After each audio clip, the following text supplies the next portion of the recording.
I gotcha. Joe text. It's Tarantino week. I'm Ron Bennington on the Bennington Show. There's Gail Bennington. Yo. And I'm Ron Bennington. Kind of fucked up the opening, but you know what? I'm going to feel better about myself. It is on today. the Bennington Show, though. I know, but I just never do it that way. And now I'm like, guess we got a whole new opening. It stinks. He was doing so good with that. Joe Tex, my second favorite song by Joe Tex. Really? What's first? Ain't gonna bump no more with that big fat woman. There was just something about that song that spoke to me. The bump was the twerk of the 70s. Yeah, that was like you're hitting butts, right? Yes. Like you can't bump by yourself, right? Or can you? I've seen someone do it against the pillar before. Okay. And of course, you could use a wall. Sure. And the general idea is side to side, then butt to butt. Yeah. Side to side, then butt to butt. Yeah. So, fabulous dance move. All right, it's Bennington Show. Please don't read or look at any of the news today. Nope. Just ignore World War III and act like it's not happening. That's what I'm going to do. Everything's fine. Yeah. Joe Tex is on. We're just Joe doing Tex. the show. Vito has showed up with his, his cool hat. You want it to be Indiana Jones, Vito? This is an officially licensed Indiana Jones hat. Got it at Disney World. That does not look like an Indiana Jones hat to me. Maybe it's the headphones to throw you off. It could be, but when I look at it, it looks like some sort of a witch's hat to me. Some sort of a witch's blue. All right, let's get a picture up of the real Indiana Jones, because I can't tell the two of them apart right now. He's, okay. All right, it's kind of Indiana Jones did have a stupid hat. I mean, yeah. I don't know if it's just the way it fits on your head, Vito, but something doesn't look right. It just doesn't. You look like Clyde Caditto-Hopper or some kind of a hobo of the 1930s. Yeah, I feel like one of those like guys who has a press thing in the top of his hat. Yeah, you shouldn't. There's no press organization that would hire you. Go on a boxcar. Boxcar Willie. That's you. It is generally like floppier. Yes. Like I'd say closer to like a Carly Simon kind of hat. Okay. Than even it's a sexy singer-songwriter. You know, you're out at Martha's Vineyard and just a tune has come to you. Okay, Carly. I get it. Let me get my mom, Carly. I turn this up and get my mom in from the other room. Well, congratulations on that hat. And this is why your mom wouldn't let you buy your Black Bart hat, because you don't wear that one enough. Yeah, so now I'm going to wear the shit out of this one, and then maybe next time we go to Austin, I can buy myself a cowboy hat. It's great at your age that you have to get permission from your mom. I was going to say maybe next time we get to Austin, you won't have to check in anymore on your haberdashery purchases. He's my money manager. Hey, Jay, what's up? Ronnie B, how are you, buddy? Long time no talk. All right. I'm glad we can catch up. Ronnie, listen, I've been listening for years. I got 3 subs with Sirius XM that have expired. I've been listening to you online. Does anybody have any update on the afternoon show's contract or what you guys are going to be doing in the future? Well, we re-signed a contract, so we're all bright and happy with our lives right now. So you guys are all good then for, 2 years or 3 years? 3 years. We went 3 years, Jay. So congratulations, Ronnie. Thank you. Congratulations. Appreciate Thanks. it. Yeah. Congratulations, Gail. I'm sorry. No, I appreciate it. I'm really taken aback how sweet this call is. Yes. Checking in. But we're all doing good, Pop. It's great to hear you, Ronnie. Keep up the good work. I wish we had some information on what was going on with the 3 o'clock show, but those things, like always, they go up to last minute. Everybody sees what their options are, and, it's kind of a constant in radio. Yeah, no doubt. We've been through it a few times, right, Ronnie? Oh, yeah, we've been there, buddy. Me and you, me, you, and Opie, the 3 of us, we get together and we go over our contracts. You guys go way back. Shit, come on. I go back to East Side Dave. Oh, my God. That is okay. old. That's old school. the fucking Earth was still cooling. All right, Jay. Thanks for checking in and going over the numbers, but everything's good. Love the show, Ronnie. Thank you, pal. All right. Sean, North Carolina. You might feel like that drinking a bowl of soup with it, but on you it looks great. You did a little Dangerfield. Here's what you want to do next time, Sean. When you call in as Dangerfield, put your name up as Rodney Dangerfield, not just like Rodney's calling us. And then you could have done that fun line from Caddyshack. But you ought to get a bowl of soup with this hat. The story's been told a million times. I'm going to tell it again very quickly.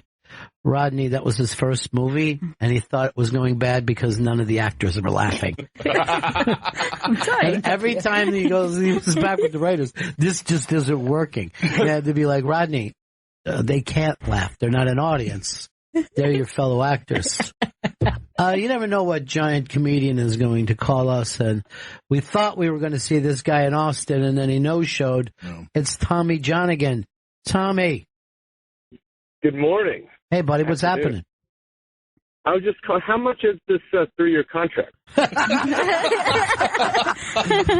Well, there's clauses, Tommy. I like to go over everything that we do with each listener, one by one.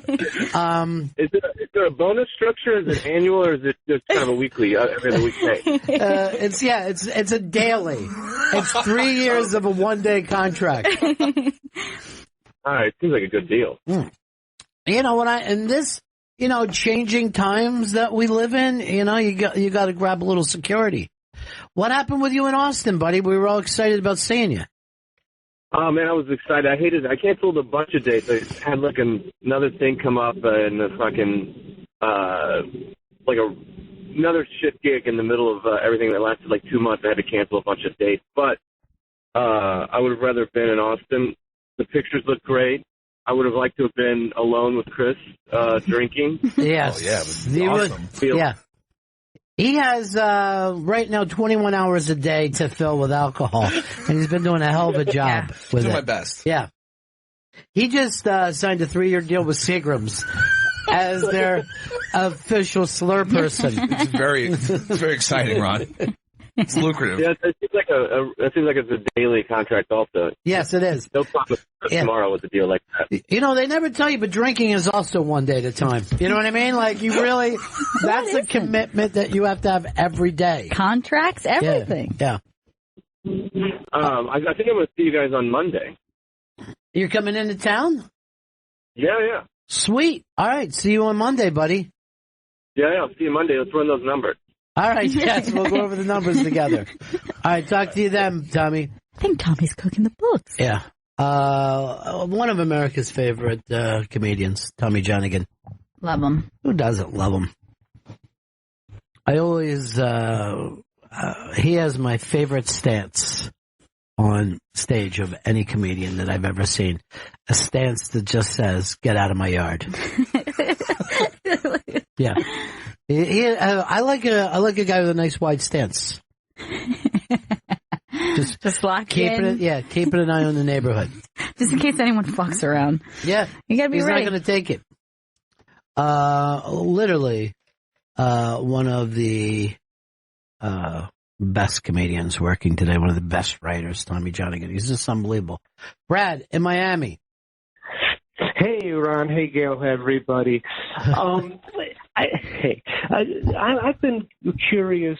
I know that this happened while you guys were on break, but you guys, I don't think, have made any mention of the passing of the great Jonathan Demme. Crushing. Am I mistaken? No, you're right. It happened while we were on break, and the topic has never come up, but just a great, great filmmaker. And, yeah. You know what? I had my own weird Jonathan Demme in Central Park thing. Oh, really? Somebody was walking by, we're walking through the park, and somebody was walking by with like an old school radio Rakim fucking boombox, right? So I was You know, ever notice, like, when you're in Central Park, you come in and out of noise patches all the time? Like, one is, like, noisy for a second, and then it's silent. So I started to sing very loudly with the song that was on. Part like, hey, look how loud you're being. And the other part is, I like to sing out loud when I get the opportunity. So I'm passing that guy. I go around the next corner, and you can no longer hear the story, but I'm still singing, and Jonathan Demme is walking by with someone, and he just gives me that look like fucking New York. Like, you know what I mean? Like, it's a smile. Like, I love the weirdos in this town. And, you know what I mean? I don't think of myself that way, but I, like, for that moment, I was his New York weirdo. But, just a fantastic filmmaker, never followed any of, any kind of path that, you know, people are supposed to be on. Every film that he made was new and fresh. You know. Did you ever have the opportunity to interview him on the air? I don't recall. Never did. I mean, he didn't do a lot of press because after, what was it, 91, with Silence of the Lambs, I think he owned a big part of that picture. Yeah. So he kind of just did the things that he wanted to do when he wanted to do it. A lot of times, I catch people when they're like, got this film, I hope it does well, or this could be it for me. So it was just one of those things. I mean, the list of people that I wanted to interview and never got the chance because they passed away is way too long right now. But he's one of those people. But sorry for not mentioning him. We definitely should have. But speaking of movies, I got this from Ken Mills.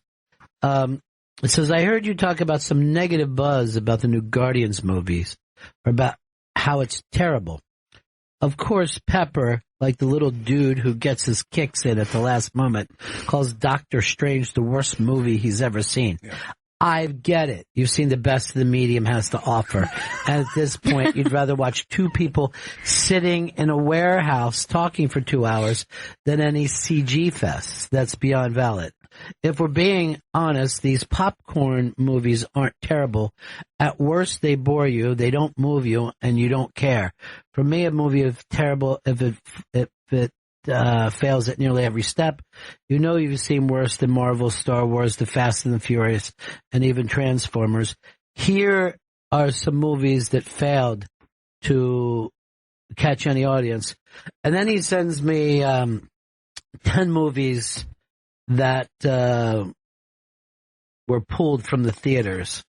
I don't think I've seen any of them, even on TV, other than Mordecai at number 10. But first of all, I don't find it any more valid if a movie finds an audience of 15-year-olds. Doesn't mean that it appeals to me at all.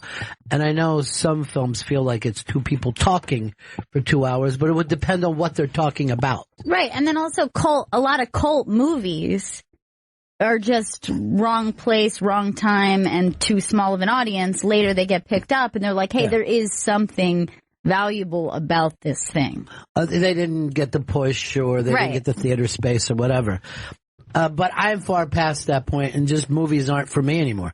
You know what I mean? I mean, for me to judge a fucking summer movie would be like me judging whether it was a good ball pit or not. You know what I mean? It just doesn't, you know what I mean? Like, I'm sure someone could tell the difference between, like, there's too many red in this ball pit. I do like the color assortment. Just not enough buoyancy in here. The fact is, movies just, you know, my time has gone, and I'll just enjoy the movies, you know, the occasional movie that I can find, or movies that have existed for the last 70 years that are worth watching. I'm not going to sit around and debate whether or not movies aren't wrecked, because they are. Now, there's only one movie on this list that I've actually seen. What's that? And that is number 3, the Garbage Pail Kids movie. And again, clearly that wouldn't have much of an audience. Mm-hmm. I remember renting it from Blockbuster as a kid, just like the cover. Box. Yeah, just being like, this looks delightful. Gotta watch this. I mean, these kids look crazy. mean, they're in garbage pails. What is this, kid puke all the time? That's hilarious. I saw Max Steel. What's Max Steel about? I believe Max Steel is the Hugh Jackman fighting robots movie. Oh, not only did I see that movie, I had Hugh Jackman in studio along with Sugar Ray Leonard, who was the boxing guy. And that it was Vito. You had something to add? It's not. That's not the. Okay, that's real steel. First of all, thank you, Vito. And when you have a correction, you don't have to wait on it. Just jump in and just say like this: Ron, Chris is talking, and I'll know that we're heading down the wrong slope. Oh, real Steel, Max Steel. I can see how you can mix that. What, no, nobody could. What about the Steelers? Why didn't you say fucking Terry Bradshaw was in it? Steel Curtain, I was thinking. All right.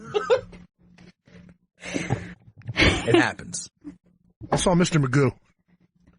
I did not see. I saw the cartoon, Mr. Magoo's Christmas, which, I'm going to give 4 apples to. Gem and the Holograms, I never even heard of that. Delgo, I never heard of.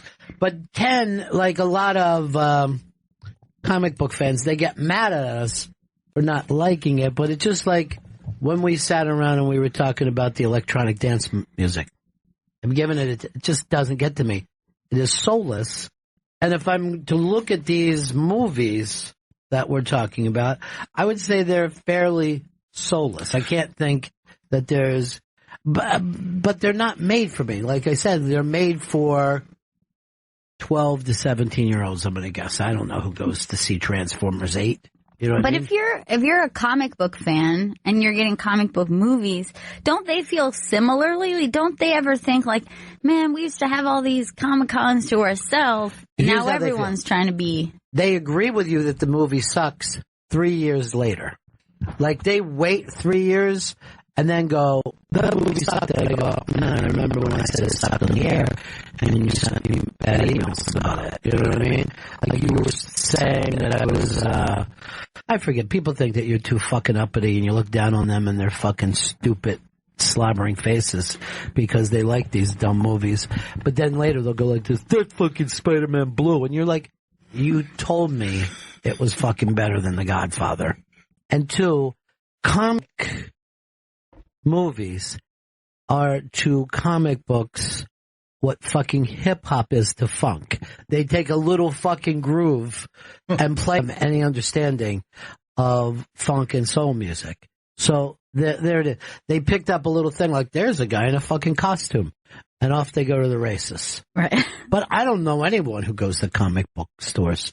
People used to. Yeah. But why would you now when there's a comic book movie once a fucking week?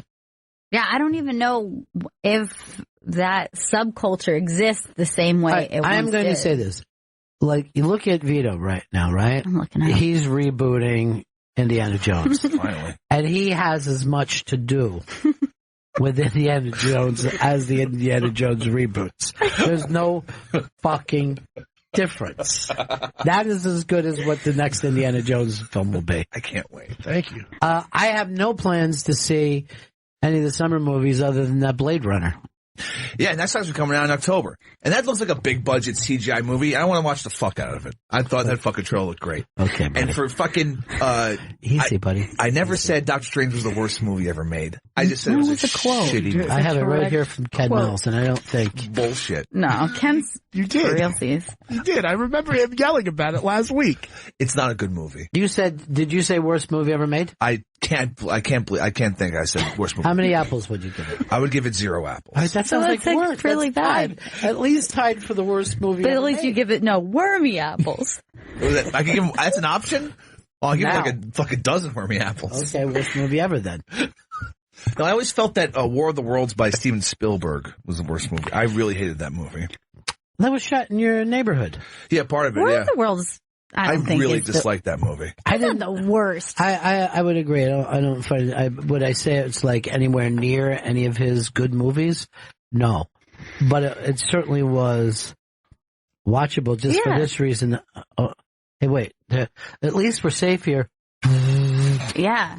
You forgot about that sound, Did didn't that you? start that sound? Because that's in every think it kind of is. scary movie now. Yeah. That bong. Suddenly there's some kind of weird trumpet that comes out of a UFO and just blasts. It started there, and then Inception made it even more popular. And now if you listen, like every action trailer has like a big wah or Every a single bong. one. But yeah, I don't think that movie was the worst. I mean, I agree that the ending wasn't great, but there were certainly some tense moments, and I didn't think it was that bad. It's worse than Doctor Strange, right, Ken Mills? Anyway, it's Doctor Strange and then War of the Worlds. Well, what I think Ken was saying is there's some movies that are just so fucking awful. Like, I saw one with an old friend of mine the other day that I'm like, I don't even think he attempted anything. You know what I mean? Like, I don't think he even attempted to do anything but just point the camera at himself and walk around.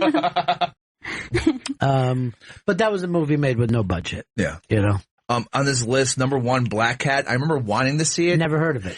It was Are you saying Black Cat? Black Hat. Okay. It's with one of the Hemsworth brothers, and he was like a hacker. Like, I remember us like seeing the trailer. Like, I kind of want to see that. Sounds good already. Yeah, I know. Yeah, I can't believe it's number 1. How much like Hackers is it? Because then I'm in. Man, Hackers was on the other day. It's fucking bananas. It's insane. The fucking movie's great. Hack the planet. Oh, the fucking black dude that just answers the door dressed as one of the sand people. Lord Nikon? See, Nikon, photographic memory. Just walking around an office, just stealing people's passwords. Jay, Mississippi. Yo. Yeah. Hey, Attack of the Killer Tomatoes. Yes, okay. Great movie. No, has anybody seen American Gods on Showtime? I have not seen that yet. It seems like something that Chris would jump into because it's fantasy-based, Yeah, it's correct? by Neil Gaiman, the guy who wrote Sandman. It looks good. I haven't watched it yet, but I've heard good things. Sandman from ECW? Then Okay, I will watch that. I'm in. Wait, he just came out of the crowd and he's drinking. Chugging beer. Now he's hitting himself with a fucking... What kind of stick is that? Kendo stick? Kendo Yeah. stick. Tommy But Dreamer's I don't on this think show? you should be allowed to bring into a match. That's like bringing a gun into a match. Can I bring my kendo stick? Somebody just comes out with a fucking old German Luger. You know, nothing new. So you love this? Yeah, I mean, yeah, it's definitely bizarre. It's really, really out there, but I think you're going to hear a lot of people talking about it. It's pretty awesome. So far, I'm you're not the only into one I heard talking about it. It is something I wanted to check out.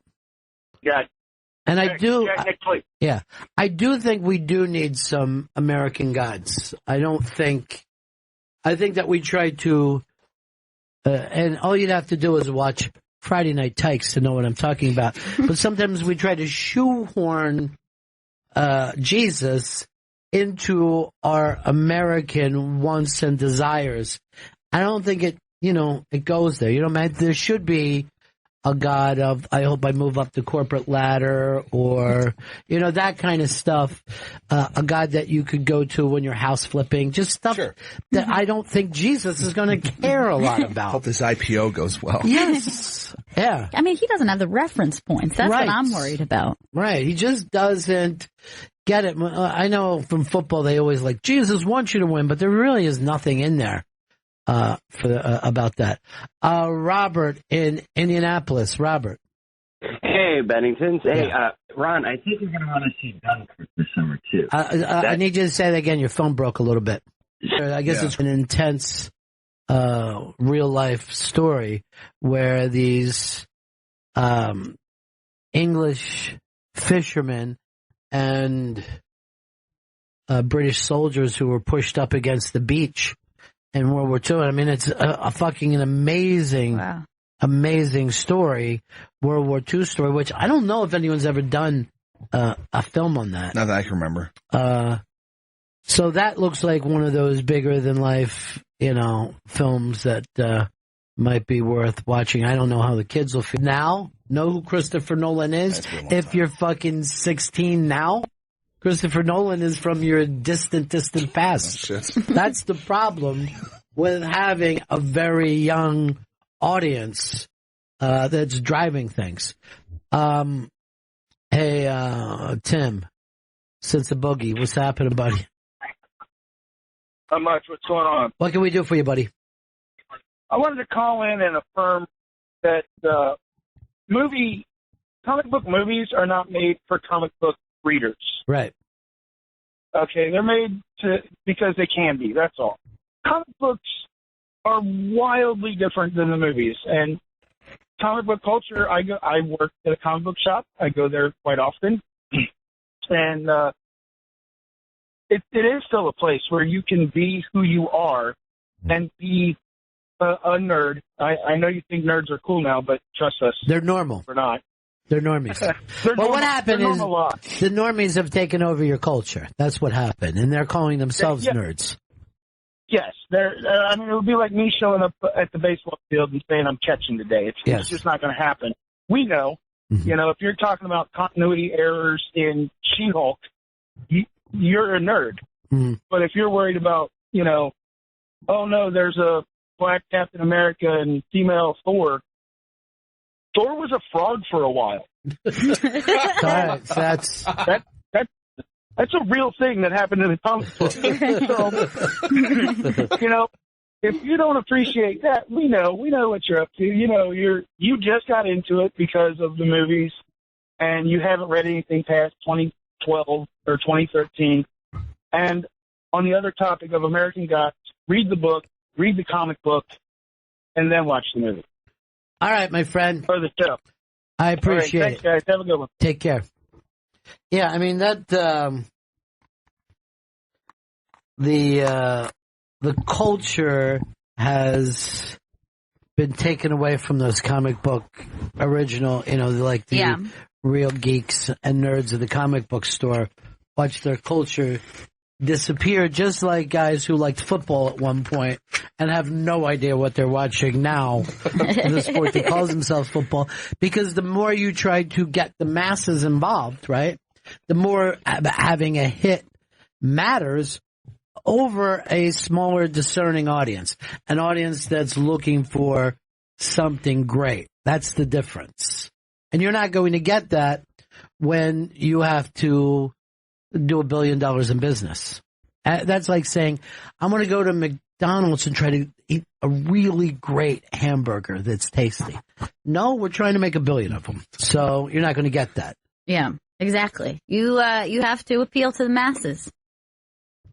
And the masses are people who, for some reason, just like to dress up. I mean, it really is, this fucking Halloween doesn't stop anymore. Look at Vito today. He's dressed like Harrison Ford let himself go. Yeah, very much so. But the Dunkirk movie that you guys were talking about before, they put the kid from One Direction, Harry Styles, in it, which is weird. Like, you don't expect somebody like that to be in it, but to get those 16-year-old girls and. Open Mike Eagle tweeted today, I'm finding it increasingly more difficult to continue not knowing who Harry Styles is. It's just getting harder and harder. Where was Harry Styles? What was his band? One Direction. Well, why can't they get back together and why can't they all be heading in the same direction again? Is it because the Pakistani kid shit the bed on everybody? Yeah, he bounced, and then now Harry Styles is doing his own solo thing. Yeah, he was on SNL. And did 2 songs. He did 2 songs. He did 2 songs and 3 sketches. Here's our buddy Lewis from Manhattan. Lewis. Hey, what's up, guys? Hey, man. Yeah. First, I just wanted to say that was a great call. The nerdy guy that called in. And, I dug him very much. He knew his own fucking scene. Yeah, I always had a theory about the nerds and how there's so many nerds nowadays, and I think a lot of it has to do with because we suppressed the bullies. I think the bullies kind of kept the nerds in check, and it kept the population small. And now that we don't have any bullies anymore, the nerds are just getting wild all over the place. Well, there was an upscale to having bullies.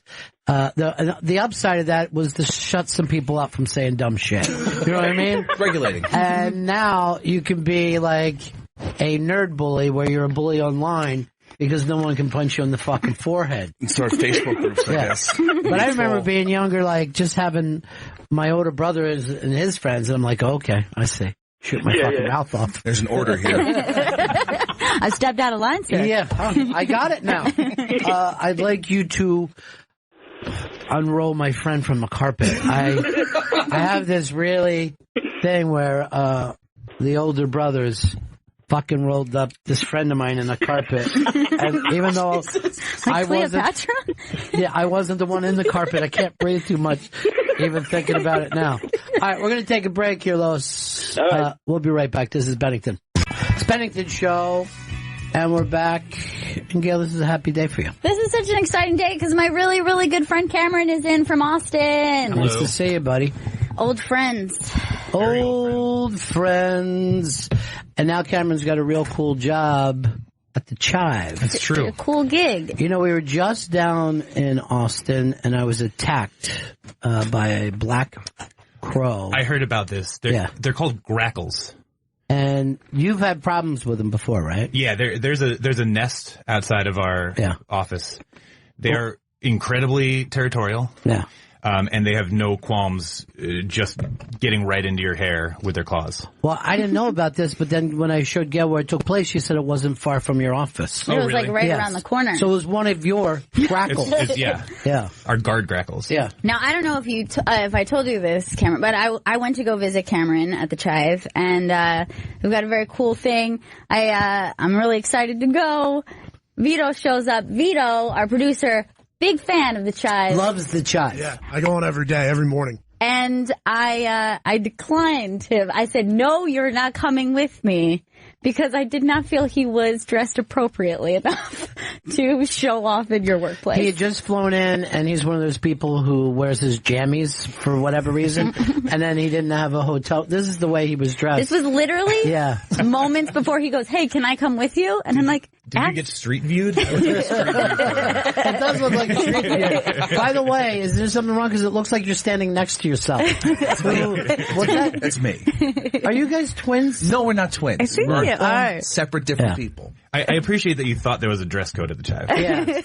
I just didn't want to be first of all, he was wearing sweatpants, he was wearing socks and sandals. It's okay when it's Adidas. No, it's not. No, it isn't. Really Nothing about that. Look, first of all, your feet you're going opposite directions.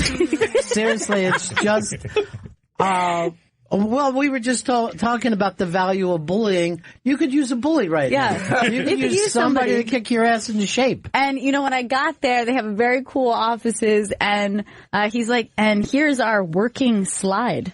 And I was like, I'm so glad that Vito's not here. Tech company, cool, young tech company thing where we have a slide from the second to the first floor. Now the thing is, that's everything Vito wanted it to be, because and he couldn't go. I immediately imagined like Cameron being halfway through that sentence and Vito already being like belly first, like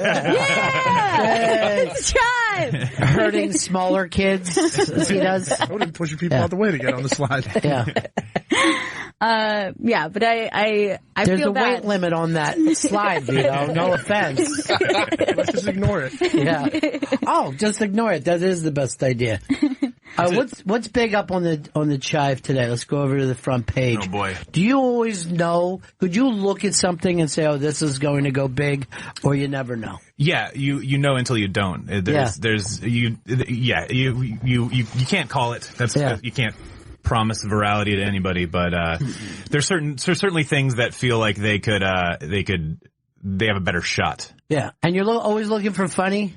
We're always looking for funny. We're always looking for inspirational. That's a big beat for us. Really? Humanity. We have a national charity. We have a 501c3 charity that gives $4 million a year to rare diseases and military, first responders, natural disasters. I had no idea. Yeah. Mm-hmm. All the stuff the rest of us are ignoring. And I meant the United States government. But less bathing suits than you used to have? There's still a fair amount of bathing suits. Yeah, and undergarments. Yeah. But never nude, right? Never nude. Never nude. And it's always amazing that works, that guys are like, hey, look at this hot girl in a bathing suit. I know. Yeah. You get side boob, you can get under boob. Yeah. Not full on. We work in the nude, but there's nude on the website. Never nudes. They're never nudes. All right, there's some young ladies looking like they're riding around in a bicycle. Some bikini oil wrestling. Yeah, all right. See? Yeah, the sex appeal is still there. Yeah. Looks like cosplay. Game on. Yep. Nice. You're a cosplay guy, right? You really are. I'm very attracted to the cosplay girl. What's your favorite costume? I would say like a Princess Peach from like Zelda. I always found that. Oh, she's supposed to be so young. Yeah. But like a sexy version. Yeah, but she's supposed to be like a kind of a child princess. Is there that much backstory on Princess Peach? Yeah. I didn't know that there was. I would just leave it at child. I wouldn't even add princess. So that works for you. Yeah. So kitty stuff is not kitty stuff, like adults. Well, first of all, I would say that every adults dressed up like yes. No, not just as a video game character. His search is kitty cat, but it's 2 D's and a kitty. Kid dressed as cat. No. Yeah. Vito, are you a cosplay person at all? I mean, I said a few weeks ago that I think I saw a girl dressed up as Hulk Hogan. I thought that was pretty hot. That's not good. That's never good. Weird. And then, I've been to Comic-Con, and they leave very little to the imagination. Which Comic-Con have you been? I went to the Javits Center. Yeah, so let's stop calling that Comic-Con. Now here's something interesting. I see that guys fetishize the cosplay. Yeah. Are any women just like, I love to see a guy dressed up as a working adult? That's what they like. Women like a guy in a suit. Likes to see a guy like he just finished 8 hours and he's coming home to play with his kid. They're like, oh my God, that's hot. That's great. But we have dad bod. That's it. That is cosplay in a way. Is when guys act like they like small children. You know what I mean? They're just like faking women it. are like, oh my God. They're just like, look at this picture of my nephew. He's so great. Yeah. I don't know what it is about him. I really like him. Yeah. Wedding Crashers finally picked up on this, but it used to always be the thing of be the guy who was dancing with the flower girl. You know what I mean? Right. And everyone was like, oh my God, that guy. He's so ready to settle down. I mean, he seems like brutal, but maybe he'll be just brutal for me. Because women, they want you to fight for them. They're not telling you not to be a fighter, but for good. Right. Not for just bar fights. Yeah, you can't just be an asshole. Have a cause. Just a drunk. Now, Vito, do you kind of act like a toddler? Do any women like that? The man-child thing, it's actually went well a few times for me. Yeah. And then at the end, it doesn't go well. Like, one time, my ex was watching Modern Family, and she got really mad because she was like, you act like that guy Phil, and he's one of the worst fucking people I've ever seen. I think she's wrong about that. He's a good dude. I agree. He's a great person. Dude. And she would get mad at people like that, and she didn't like, she compared me to him and Chris Pratt's character in Parks and Rec. Yeah. And I was like, those are two beloved characters. But you are like them. Yeah. She hated that. Yeah. I thought she was going to compare you to one of the kids on the show. Yes. Joe. You're like Joe. You're so Baby Joe. No, I don't want to be Baby Joe. Why can't Baby Joe do a line read? I mean, he's terrible. He's terrible. I know there's got to be better actors than Baby Joe. He's the second Baby Joe. Oh, he is? Yeah. There was the original Baby, and then they aged him up like a year and brought back. I can never tell when that happens. Like if they replace a toddler, no. They get by me right away. Now, the other kid who's not Manny, Lily, I'm not sure she's grown into the best actress. No, she's in her awkward buck teeth and elbow age. Anytime I catch any of the recent episodes, she seems to be looking off into the distance, at the camera crew and kind of mouthing weird stuff. Yeah. And I'm like, that's not good. Stand here. We having tacos later. She's at that point now. And it happens to little kid actors. You know what I mean? Yeah, it's not easy. You could be adorable, and then the following year, just like children in your own family, then they're hideous. Then you're like, stop running.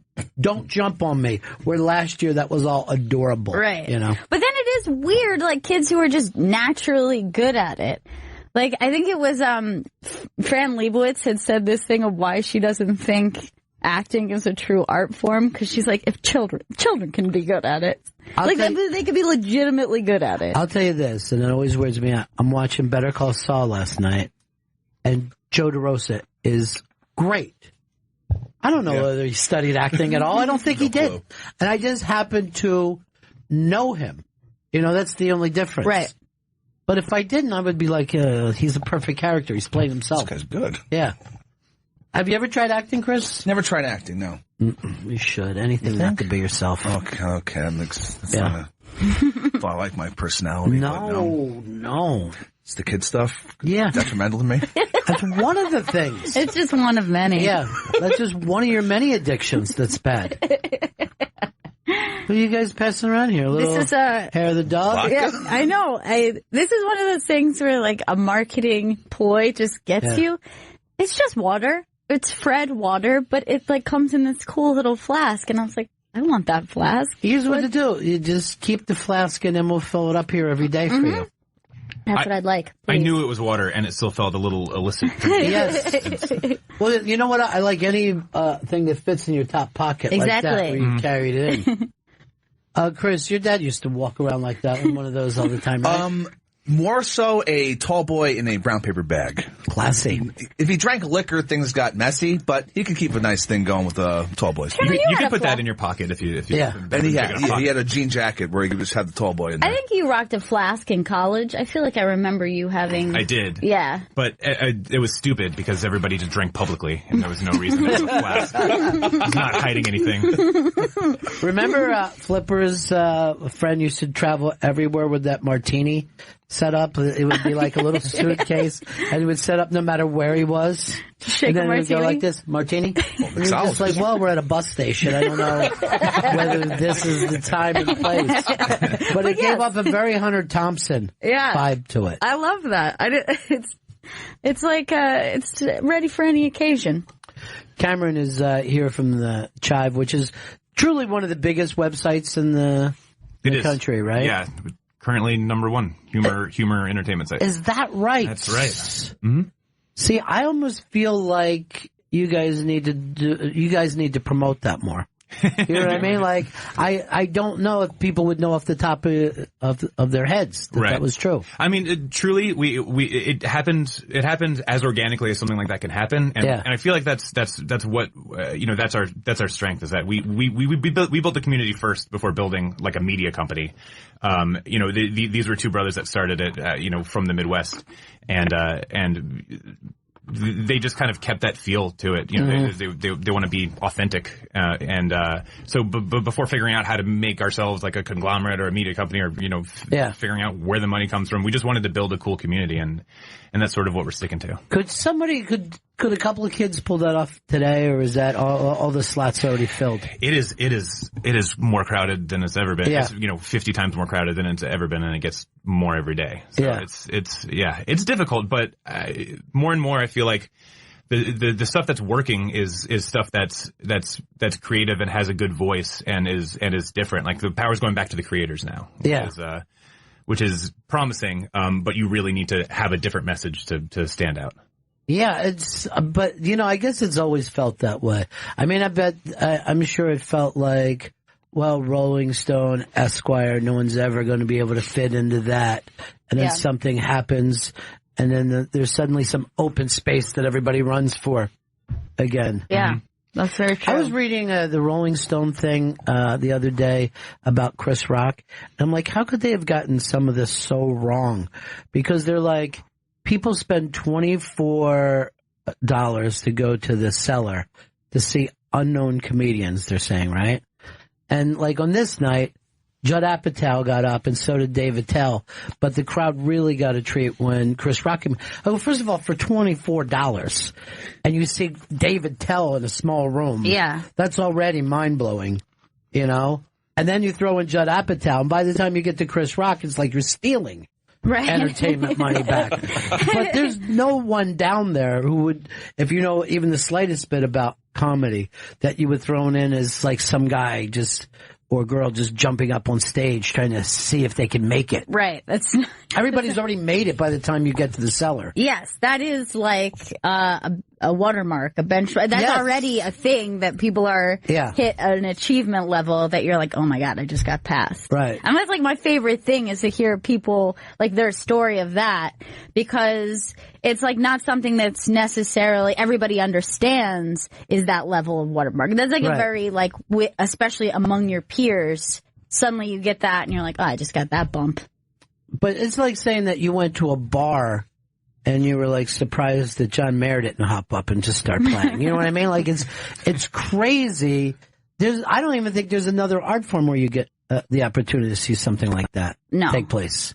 No, and like especially in New York and the way they set shows up where you're getting so many different comics, right? And then 6 or 7. And then on top of that, most of these people are very approachable afterwards. Oh, sure. Like you're just like, it's kind of the coolest experience. I don't know. I still don't approach Attell. I'm just like, I don't know what kind of mood he's going to be in. Leave him, babe. I hope he's, Did Dave say anything about liking me? I heard him say something. The new Gail Meets Girls with Aparna Nancharla and Jacqueline Novak. Jacqueline tells this really funny story about Dave Attell, but she's telling a story like Dave Attell said this thing, and she was like, I'm going to be honest, I made it sound like he said it to me, but really I was just like hiding behind a curtain. I'm like, that's Dave Attell. Yeah. And Aparna made the 50... She did. She made Rolling Stone's 50 funniest comedians working today, or... That's great. That's a very cool thing. That's really, really cool. Chris Stanley? Yes.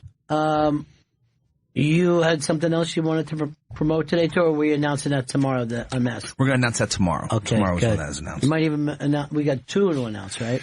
The second one hasn't been locked in yet, but it looks good. But we definitely have 1 to announce, but hopefully we'll have 2 to announce. And we're announcing that one tomorrow? Tomorrow, yes. Yeah. Vito, the hat, is it made you feel more like Indiana Jones? Yeah, I feel like I could run from some boulders. I feel like I could have a little Asian friend, and I just feel really good about myself. Which one was that? Was that, the racist one? Yeah. Yeah, but was that the second or third? Second. That's the second. And that's a the best prequel. one. No one ever brings that up. It's a prequel. Is it really? What? Yeah. Well, because you were supposed to believe at the end of the first one that him and the girl went off and lived happily ever after. Oh, yeah. I thought they just would have broken up. And then No, you weren't supposed to think that at the time because everybody loved her. What was her name? Karen Allen. Yeah. Karen Allen, yeah. Why didn't anyone love the Temple of Doom love interest? One person did love her, and that was the director. And then he took her off. Oh my God, is he nuts? That's an unbelievable impression. It really is. It's too bad she's not more popular. I know, it's you really gotta know the movie pretty well. You can do impressions, you could just never make a living off of it because you picked the wrong people. They're never important. Yeah. You could do Trump's butler, but you can't do Trump. Right. No. It's like a supporting character on SNL. No. None of these anyone's going to know. Can't pull it off. Pete Lee's stopping in here in a little bit. Pete Lee just had his first Tonight Show where he got a standing ovation. That's so exciting. Which is still the stand-up dream, I believe, to have that, It was awesome. Big late night thing. Even though I don't know what it does for you anymore. You know what I mean? Yeah, I would say this. You would be better off probably featured on the Chive than you would on a network show for 6 minutes. Because there's no way to understand. Or even the way that comedians gain traction through Twitter or through website. That's kind of strange that's probably a better career bump for you. Yeah. Than all of those old standards. But I still prefer a 6-minute set to seeing somebody do an hour. Just come out, kill it for 6 minutes, and then let me digest it. Because if I see somebody I hadn't seen before for an hour, I'll forget their bits by the end of the hour. Yeah, well, I do that even with people I love. I'll watch an hour special and be like, that was great. I loved this part and this part. And then all that other stuff was really fun. I don't know. I was laughing. It was great. Yeah. But I can't remember. By the way, Maria Bamford and I, during the last Unmasked, got into, and this is maybe the Chive would like to throw me a couple $1 million a room with this idea instead of wasting it on these charities that help people. But it's an app, right, that ends it ends the conversation that you're in at the right moment. Because I feel like if I could just go around and have a microphone and talk to people, I would be much more focused than when I see people at the coffee shop. And then, like I would be able to say to them, see by the app, we've got to wrap this up right now, but you've been great. You're off to shop after this? Is that right? Yes, I actually am. I'm going right now. Well, best of luck with that. We'll be keeping an eye on for it. We've got to go to break though, but I appreciate it. Because when you're let's say this. We know in this that we're supposed to be entertaining. Right? Yeah. Why isn't it like that in life? Why when you run into somebody at a mailbox, isn't it that way? So just workshopping this, would you put in, there'd be presets about how well you know them, when the last time you talked to them was? See, this is why you're the brilliant guy. I hadn't thought about that. But yes. So, you could turn around and you say, okay, it's great to have you back at the coffee shop. I understand since the last time we talked, you had a daughter. But you know what I mean? Like the open-ended, no one knows where to end a conversation. I just thought about you guys too the other day because I had this exact thing with my neighbor where I was like, it started off very nice. We were talking about stuff that's going on in the building. And then I was like, where are we going now? And it was really dragging on. I was like, I think we've been standing here for 15 minutes. I know, because nobody knows when to break. But if the app goes off, we got to wrap this up. You've been fantastic. But I remember when I lived in the suburbs, I would look outside to make sure no one was there before I went out to the mailbox. Because I knew that could take 40 minutes of bad talk. You know what I mean? Because they did not feel the need to be entertaining. You know what I mean? Right. They didn't feel the need to be entertaining. Yeah, and it should also, there should be it ends it quicker if topics like health comes up, or somebody's just like, I actually, last week I had a bit of a cough, but now I'm feeling, you're like, bing, bing, bing. Never want to talk health with anyone, and that's become a big part of my life now. I have to hear about people's health. But I remember when I first started radio, and this is, to me, interesting, I don't know whether, but comedians used to be kind of bad on the radio because there wasn't any podcast. Podcast has made comedians much more confident just to sit and talk because they used to come on the radio and go like that, and they were forced because the comedy club, they bought ad time, and they would come in and they go like, look, I don't want to do my jokes because I'm doing them tonight. Fine. What else is going on with you? I haven't really written anything about, they always wanted to be hilarious, but they didn't want to give away their material. Right. So, you would just sometimes have a comic who would sit and just go like this. Shows at 8 and 10. It's going to be good. Please come by. Michelle with 1L just dropped in. How are you, Michelle? Hi, Michelle. Oh. Michelle works with, who do you work with? I work with a few people. Yeah. David Eitel and Jenny McCarthy. There it is. Jenny McCarthy. It's Jenny. I would think that would be the Chive Hall of Fame. Jenny McCarthy, were you around that? Yeah. Who would be, when was her, it was the 90s, right? Yeah, it was like her and Carmen Electra were like that. Those were, Singled Out 93. Did people bring it up to her every day, Singled Out? No. Never. They mostly talk about, guys will say, that they jacked to them. Yeah. But subtly, and it's nice, and she's always like, oh, I'm glad I was there for you. I loved Singled Out as a kid. Upset. That's one of those things where you watch, you're too young to be watching it. It's about people who are older than you. Parenting, Ron. And you're just like, let the kids watch what they want to watch. So this is what dating's going to be like. Yeah. Great. I'm going to study this. This is what dating is. And you were that cruel as Jenny was. She was so fucking mean. Awesome. That's Chris Hardwick too, right? Yes, Chris Hardwick, who disappeared after that show. Have you heard? No, nothing. Somebody told me that he has a long beard now and he lives out in the woods by himself. Does he have a stalker? A stalker. You seem like a stalker. Oh my God, I am so close to being a stalker. I am Gladys from Bewitched. I am that woman. I am obsessed by other people's business. I don't give a fuck if it seems like I shouldn't be. I'm just fascinated by people. Well, your neighbors are also fascinated by you because she lets her children run untethered, and the neighborhood finds her to be a bad mom. Maybe I am. Because her children have been raped and murdered. No, not yet. Not yet. Yeah. We're keep trying for it. And the whole idea is just that they're allowed to walk around the block. Yeah, what kind of neighborhood is it? The safest fucking Jersey neighborhood in America. We used to live in Bed-Stuy. I don't think I would have done it Do or there. die? Is that what you told your You kids? know Do me. or die, Bed-Stuy? I grew up in it like it's hot. Yeah. I don't know. Yeah, when you were little, you and your brother, I just let go out. We were untethered. It was a nice suburban neighborhood, and plus... Yeah, we had like a roaming zone of a couple blocks. Like there were areas that I was like... Yes, I shouldn't go past here the big without... roads. The big roads. Yeah. No big roads, but like I was allowed to run around. There was like a wooded area. And a lot of children were there, too, that you were playing with. It wasn't like you were alone running past pet houses. No. Well, I've recently become a little more paranoid.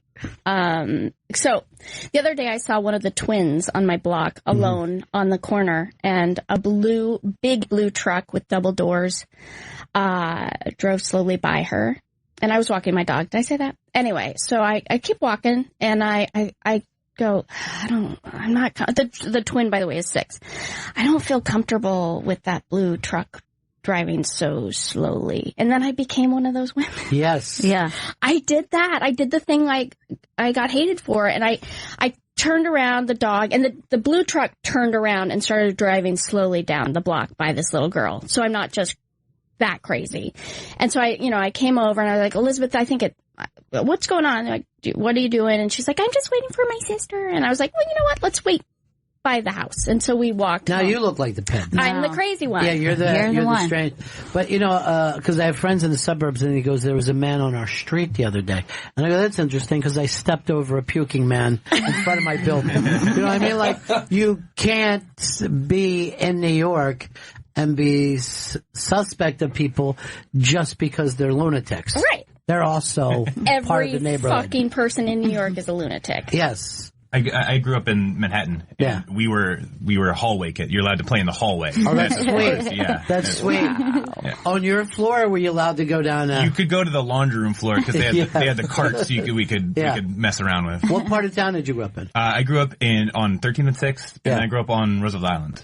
Actually. Really? Whoa. Sweet. Great murders on Roosevelt Island. When you had the all-time murders. You had the run really of the good one. island there, though, right? Yeah, the island was. It was just. It's weird. It's all like UN foreign diplomats because it's right next to the UN. So yeah, we were free there. And it was very different than it is now. Like now it's a very different, so built up. It's really built up now. Yeah. I haven't been back in a while, but there's about 12 more giant buildings than when you probably... And the one subway stop still. I don't know how they get on and off there. You must go through there every day, right? I go on the another line, but I was over there maybe a year ago, and the amount of businesses that are there now is fucking crazy. Yeah, like they have like a CVS. They have like really? They have a bank. Settle it down. Yeah, it used to just be a pizza place. General store, bar, trellis, one of everything. Yeah. Yes. It was one grocery store, one Chinese food place. Yeah, that's true. One pizza place. No competition. That's it. Yeah. Now you brought up the murder thing. I'm called a Murderino. A Murderino. Because I'm obsessed by a podcast that talks about murder incessantly, and it's called My Favorite Murder. Yeah, we've heard a lot was about that the one that was in Austin when we were there? Yeah, was that My Favorite Murder? Yeah. Georgia Hart Stark and all right. Karen So this is weird. They sold out the Paramount when we were in Austin. It was all women in the audience hearing about what a dastardly crime that took place in a nice neighborhood. That's the key. No one ever goes, I'm into murder. There's the Chicago South Side murders that took place.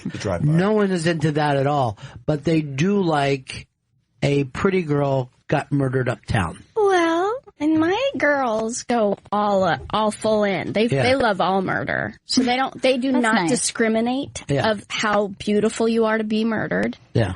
But the one thing I love about this podcast is they have the listeners write in their hometown murders.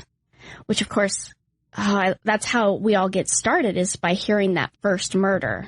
Like local news stories that are, my first murder, because you asked, was my mom was working a case. She was a nurse that would, community nurse at the time on Indian Reservation in Oregon.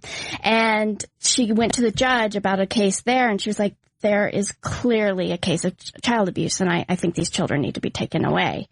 And he killed the daughter eventually, and because they didn't take it away. And then my mom had that judge for the divorce, and he fucked her over because she made him look bad. But would they solve that murder's solved? Did they go after unsolved murders? They talk about them, and then they remain unsolved, and just go, that guy could still be there. Yeah, it's just for entertainment. We know somebody who's been murdered. Couple times? But it still haunts me after all these years. A young girl, friends with my niece, used to come down to our place in Florida and then got killed and left by the road after spring break. So there was all kinds of kids who could know and blah, blah, blah. But it still haunts me. That shit is crazy. But I wouldn't think of making that into like a fun, entertaining show for everybody. Well, maybe you should listen. You know what I think? That makes me a better person than the Murderinos. I'm just going to say that. No, I've definitely gotten into trials before. Mm-hmm. Like, I wish that I didn't, but I got really into the Casey Anthony trial. I don't know why I got into it. It was fascinating. But you also feel better than her. Yeah, That's I don't part like of the fun. And I don't know why it just became a thing, but it was like a main source of entertainment for like an entire summer. I would just wake up. You could feel like a lawyer. You could feel like a prosecutor or a defense. And then the other one I got into, which I guess I don't know if you technically call this I think you can. I love this murder so much. The Joseph Fritzl case. Mm-hmm. So this is a guy who kidnapped his daughter and then raped her in a basement, and then she kept having babies down there.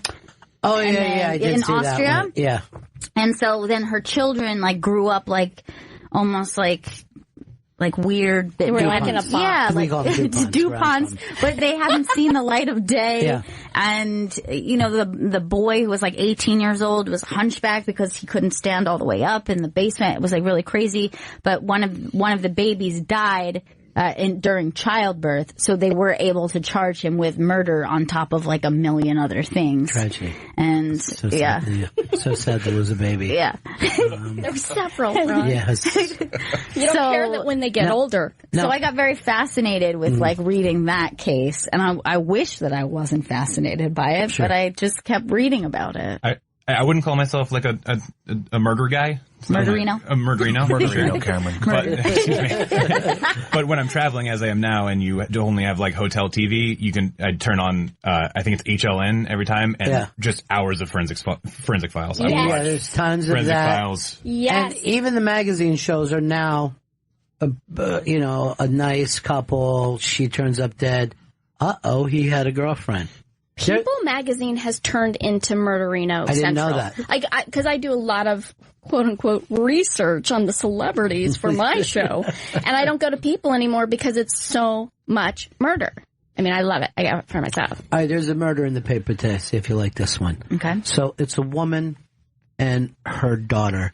Daughter has been in a wheelchair since she was a little kid. I love this one. Now, they're wheeling around. They're getting, some money from nice charities. They're getting free trips to Disney. What none of us knew, but we all know now, is that child never belonged in a wheelchair. The mother was forcing her into a wheelchair to get all this sympathy from the community. The daughter, in her early 20s, becomes online friends with a person and tells him the story. He says, I know how we can get over you. Get you out of that. I'll come over to the house and stab your mom to death. Oh, shit. And according to them, the whole family found out at the trial that the daughter could walk. She came walking in. The community didn't know. Her own dad, who wasn't with the mom anymore, oh my didn't God. know. It's so good. Yeah. It's insane. But the best part is, that the way they found out she was murdered, because they were starting to wonder why the daughter and mother hadn't been around the community for a while. Yeah. The daughter and the boyfriend, she ran away with the guy, put up on Facebook, "I fucking killed her and it felt good doing it. I raped her dead body." And then the people were like, LOL. Would have been the perfect crime except for that. They always stumble. Yeah. They always stumble at the end. Misstep. Yeah. Some of them leave a hair, some of them leave a Facebook post. Yes. Either way, we're going to get you. We're going to get you. Yeah. Now, when you hear, you identify with what? The woman? The murdered victim? I think or the prosecutor? I'm like, first of all, dummy. Yeah. Like, why would you fuck up this perfect murder? Period. I think it's for me. I can only speak for me. It's a warning in life that there are always going to be perpetrators, and you're always going to be raped and murdered. So that's something for so women. So watch out for it. Yeah, because men, I don't think men feel that way, right? No. I also, this chick I met off Tinder, Mr. Big, she was a murderino. That's the first time I ever fucking heard the term. All she did was watch SVU and Cold Case Files and, like, read about fucking serial killers. Now, it's kind of interesting because I guess you're right that typically it is women. And that makes me wonder if it's almost like, like the Godzilla idea where they're like, we dropped the bomb on Japan and then, like, that's their source of entertainment. It reminds them maybe women just have this latent fear of rape and murder. And so it kind of releases that thing that's inside of you. I guess, but you got to think of some, I think a better way to deal with fear is not dwelling on the fact that you could be raped and murdered. I'm laughing at it. Okay. I mean, she did have a chuckle about that Facebook post. It was amazing. By the way, you brought up the thing in Japan. I just saw a Jon Stewart quote the other day that said, "Why didn't Truman just drop the first one in the ocean?" And I'm like, fuck. Why didn't that one? You know what I mean? Like, take a look at the beach. Warning shot. A mile off the beach, and you'll see what the fuck we have. Why did he need to drop the first one on them? And I'm like, how did I never think of that? Hindsight is 20/20. All these years. But no one came up with it. Yeah. You're just like, that's not a murder I'm into, by the way. The only murder thing, and it was, part of my life and times, was when a little book came out that still sells big today. Its name, Helter Skelter. The story of Charles Manson and his followers. And the thing about that is that it had orgies, which was fun for a young person to read about, and that thing of perhaps I can control people with my mind. You know what I mean? And young men are very attractive. Something for everyone. Yeah, but it had everything too, because it was like there was celebrity, rock and roll, occultism. It's like a little taste of it. Yeah. There's actually a fantastic murder book that I would like to recommend. I can't remember what it's called, but it's written by Errol Morris, the documentarian. All right. And it's about a super high-profile murder in the 80s and everything that's happened since. And it was unbelievable. Errol Morris, I've had him on the show. He's somewhat of a murderino, somewhat of a true contrarian to other people's way of thinking. Name of his book? A Wilderness of Error. A Wilderness of Error. The Trials of Jeffrey McDonald. Oh, yes. I'm in. I am reading now. He was a military guy who I think he murdered a significant other. God, I read so long ago. Oh, it stacked the family up like firewood, right? Is that guy? Yes. So the show, they wrote a book about it called Fatal Vision right after it happened, and they made a movie out of it as well. And then this is all after that. That was all in the 80s. All right, so he killed his pregnant wife, 2 young daughters, and wrote the word pig in blood on the headboard of the master bedroom. That's a reboot of the great Charles Manson. Sounds good. He's a fan, I guess. He accused the band of drug-crazed hippies of the crime. Sure. Oh, I was going after... Why would you go after the hippies? It's hot. The hippies don't do these things. Hippies are for love and peace. Come on. Really? That's what I've been told. You tell that to people that were either at the Tate or La Bianca residence in 1969. I'm just going to go on record and say I don't think they were hippies. They kind of were, and then they, they broke off into their own thing. But then they started doing too many drugs. Holly. Hi. Hi, how are you? Oh, I'm great. I am sitting down at Albert Whitted Airport on my lunch looking at the yacht. You're back in Florida? Yes, I am. Wow, I had no idea. Well, yeah, things didn't quite work out in Seattle. Nothing ever works out for anybody, anywhere. But speaking of Seattle, a girlfriend of mine that I knew since grade school met a guy online, moved to Seattle, and he murdered her. Wow. And it was so weird because he was calling me and stuff and telling me all this stuff that she was committing suicide and this, that. What? Yeah. Are you? No, I swear to God. You just woke up the murderino over there. So what? He messaged me. I said something. I work for attorneys and all this crap. So he put something up on Facebook saying Nancy's missing, and then her brother, who I know, messaged him and said, "What the fuck are you talking about? My sister is missing." Like, he didn't tell anybody. Oh, God. So he messages me on Facebook. I told him, I'm like, you need to call the cops, this and that. And he's like, what's your phone number? I need to talk to you. Oh, my God. And at that point, I didn't know that he murdered her. Clearly. So I'm talking to him, and he's telling me all this bullshit. So I called the cops the next day and told him he was telling me all this stuff. And then they hadn't found her yet. He took her purse and her cell phone and everything and left it in the house and said she left and took her gun with her. Well, this was like in the middle of Nowheresville. Apparently, he took her out into the woods for a hike. Oh, no. And she was taking pictures of flowers or something. So when the cops took her cell phone, they were able to use the GPS or whatever it is on pictures, went out into the woods and found her body. Oh, shit. God. So that's my murder story. I'm so sorry. Yeah, that's a story. But you're like the hero in this story. Oh, and then she had 2 cats that she brought with her, and everybody was like, where's her cat at? So I drove down to her house and searched for these damn cats for hours. I wouldn't do. Well, we found one and shipped it back to her stepfather or her step-husband and her stepkids, because it was the stepkid's kid cat.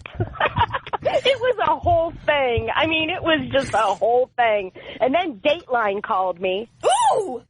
And they were going to make a show about it, and then I never heard back from them. Motherfucker. It was the cat. That cat never let you get... Holly, thanks so much for... Thanks for calling, and sorry about your buddy Rorschach. I know you guys were very close. Oh, I know. I miss him so much. Yeah. I was able to be with him.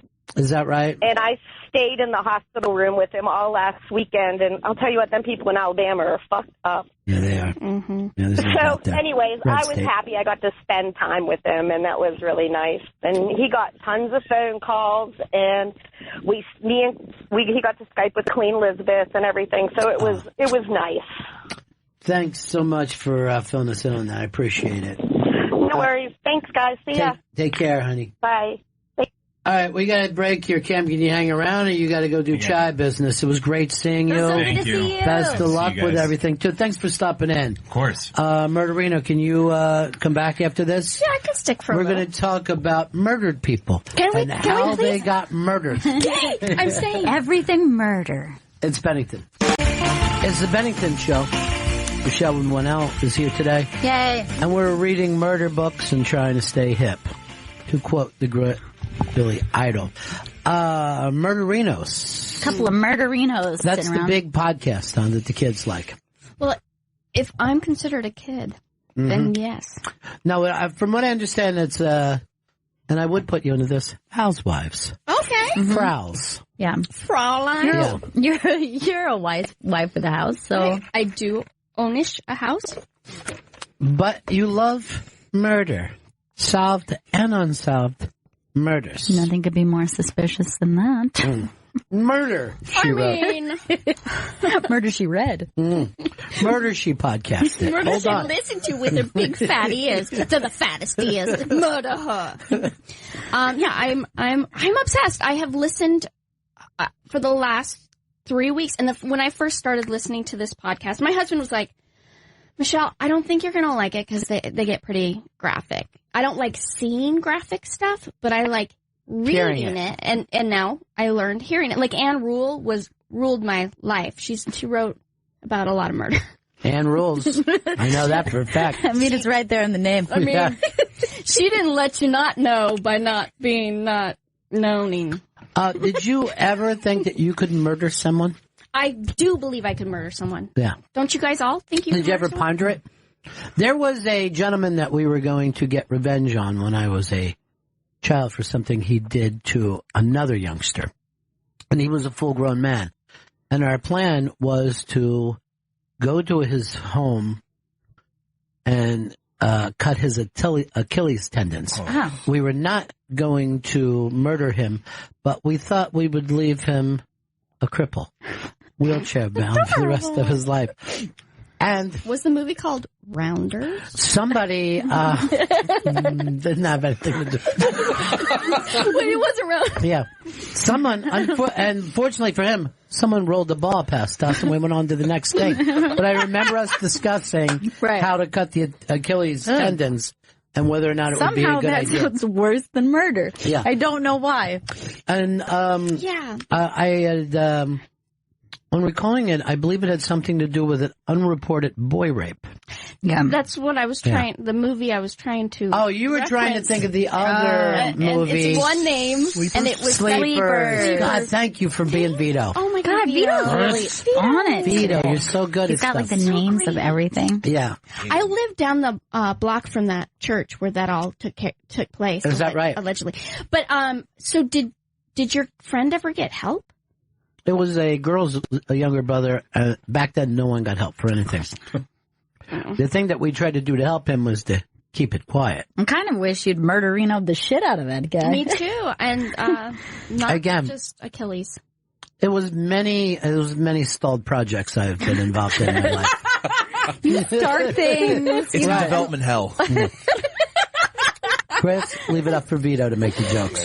He's got the Joe Carino over there. Joe Carino. What do we do this? And the name of the show is Murderinos? No, it's called My Favorite Murder. But we're Murderinos if we follow. Right. Correct. What if we all get together for this Murderino? I bring some beefarino and we make a big night about it, right? That sounds great. And then one of us will stalk and kill the other one. I know who I pick. Mm-hmm. Biggest target? Slowest. I'll tell you this. What? Why did you assume that was you? What? Bad news. We need your glasses, Piggy. Work like a pig. Hold on. Brian in Indiana wants to tell us a Murderino story. 844 Rock God, 844 Rock God. Brian, begin. Yes, sir. My cousin, you know the old guy, the miser that's rumored to have a lot of money? Yes. Okay, my cousin was high on meth and decided to be a good deal to rob the guy. Yes. So he enters the house, hit him with a pipe, got some kind of money out of it, was leaving the scene of the murder. Alleged. And got hung up in the snow. He had to call a tow truck, and that's all the prosecutor had, was he was hung up a half a mile away from the murder the day the murder happened. But you believe that your cousin did do the murder, correct? Oh, yeah, he did it. And was he prosecuted, or did he get off? Well, that's all they had. They had no weapon, no blood evidence. All they had was he was hung up in the snow a mile or a half mile away from the murder the day the murder happened. And was he so convicted? They offered him 5 years. They offered him 5 years to plead guilty. And he said no to it, took it to trial. He's still in prison right now, doing 25 to life. Could have just taken his nickel. Could have took the nickel and been out the early 2000s. Yeah. But he did. He's where he belongs. Oh, yeah. Yeah, sometimes you find out that they are. But are you feeling that this would make the Murderino show or too Well, he white made trashy? it too succinct. Yeah. So therefore, I need a little more background on what was your cousin molested as a child? I need to know this. Why did you he like the turn backstory? to Yeah, you could really delve into that hung up section. Yeah, what exactly was he hung up on snow? I think he was just saying stuck. They say hung up. Yeah. I'm so sorry. Now, do you find that something happened to a lot of these murderers as children? Well, there are 3 things that almost always happen. Please tell me. I'm going to tell you. Number 1, they get hit in the head in some way when they're in their development phases. Like a lot of times it's a swing, which is really weird, but they weren't plastic back then, so getting hit in the head with a swing was painful.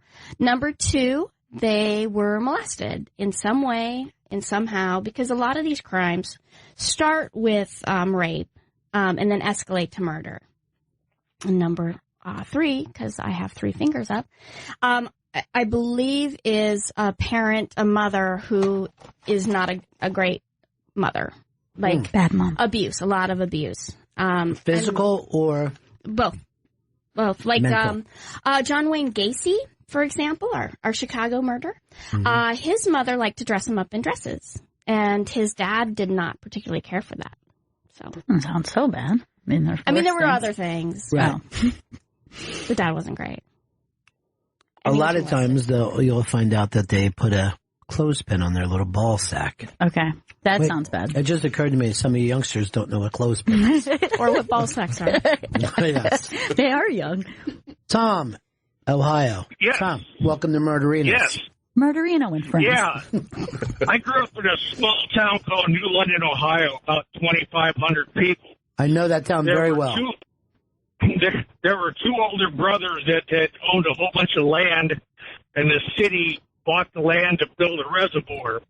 And the brothers were known for not trusting banks, so everybody thought they had all this money out there. Well, these 2 guys went out there to rob them and get all this money, and they ended up killing them with shotguns. And there was no money there because they actually did put it in a bank. But this case was solved by a little kid that knew the 2 guys, because the 2 guys said they were going coon hunting, but they didn't take the coon dogs with them. And that's how they got busted. That's smart. The lack of coon dogs is what did them in. They should have taken the dogs with them. Murderino talk, 844-ROCK God. 844-ROCK God. I am giddy that we're doing Murderino. Are you a Murderino? Do you know a Murderino? Would you like to be a Murderino? 844-ROCK God. Now, I had recently listened to the S-Town podcast, and I noticed that, Shit-Town. And I noticed that a lot of people were upset. Like, it was like one of those things where people were reviewing it, and it was like 5 stars, this was a great podcast, or 1 star. And I was like, what is the 1-star reviews? And all of them felt like they were tricked because they were actual murderinos who thought this was going to be a murder podcast. And it kind of starts with a murder, but that's just like a little bit of the story. And it's more about this one character, about this one personality. And they fall furious. The Murderinos were furious that they had been duped into a non-Murderino podcast. I don't blame them. I would like to add, however, that it was the men Murderinos who were more angry than the women ones. From what I've Thanks for the addition. I needed that. I needed to know that. Because there's a friend of mine posted about how much he loved S-Town, and I love comments. And several of the men comments were like, I just wanted to know about this murder. Right. And a lot of people really wanted to know about the gold, which I agree. I think we all can agree about that. Do you think a lot of people think of themselves as detectives, though? They think they have decent ability there? Yeah, I think we all do. Yeah, like everyone's I could never be a detective. I don't pick up on that. But I would love to be the interviewer. I feel like I could lull somebody into something and then spring at them with the facts. You would make Brandon Dassey go down. Yeah, hard. You absolutely would. would. After Dassey. That's the number one thing for me. Any murder that I would ever be involved in would immediately become a murder-suicide because I don't want to stick around. Yeah, I don't want to be on the other side of that. Yeah, you don't want the jail time for it. And I also don't even want the court time. Right. But what about if you thought you could be on the run? No guilt. On the run from Johnny Law. That's no trip to Cleveland, my friend. I don't think I would I don't like disguises that much. Oh, but you would rock a little mustache with the little curly cues on the end. Yeah, and you would be like, a nice stash, Ron. You know what I mean? Like, I've had mustaches before. I've dyed my hair before, and no one did not know me. I've never been in that situation where, who are you? Jeff in Utah. Jeff. How you doing, man? You're in the #1 state for Mormon murders. Woohoo! It is. And I was actually in prison there. We've talked before. But I was in what they call the lifer section. They put all the notoriety cases in one unit, and I was a trustee on that unit. So you had Mark Hacking, who killed his wife, was on the news a lot. Mark Hoffman, who's the Mormon bomber. John Pender, who actually blew up his victims and fed them to a lion. Just a wide variety. And they all live in one little unit. And that had to be strange for you, huh? Well, I did. I've actually played cards with them. I mean, they're actually, some of them are really nice guys, but just freaks. Just that one crazy day, right? Well, it was a year. I did a year there. No, but what I'm saying, could you be a normal person, right? Let's say Chris Stanley, who's... not normal. I know, not normal, but he's been able to TCB or take care of business his whole life. But you do have a lot of pedophiles there, too. Yeah. No. Now, you do have a violent temper.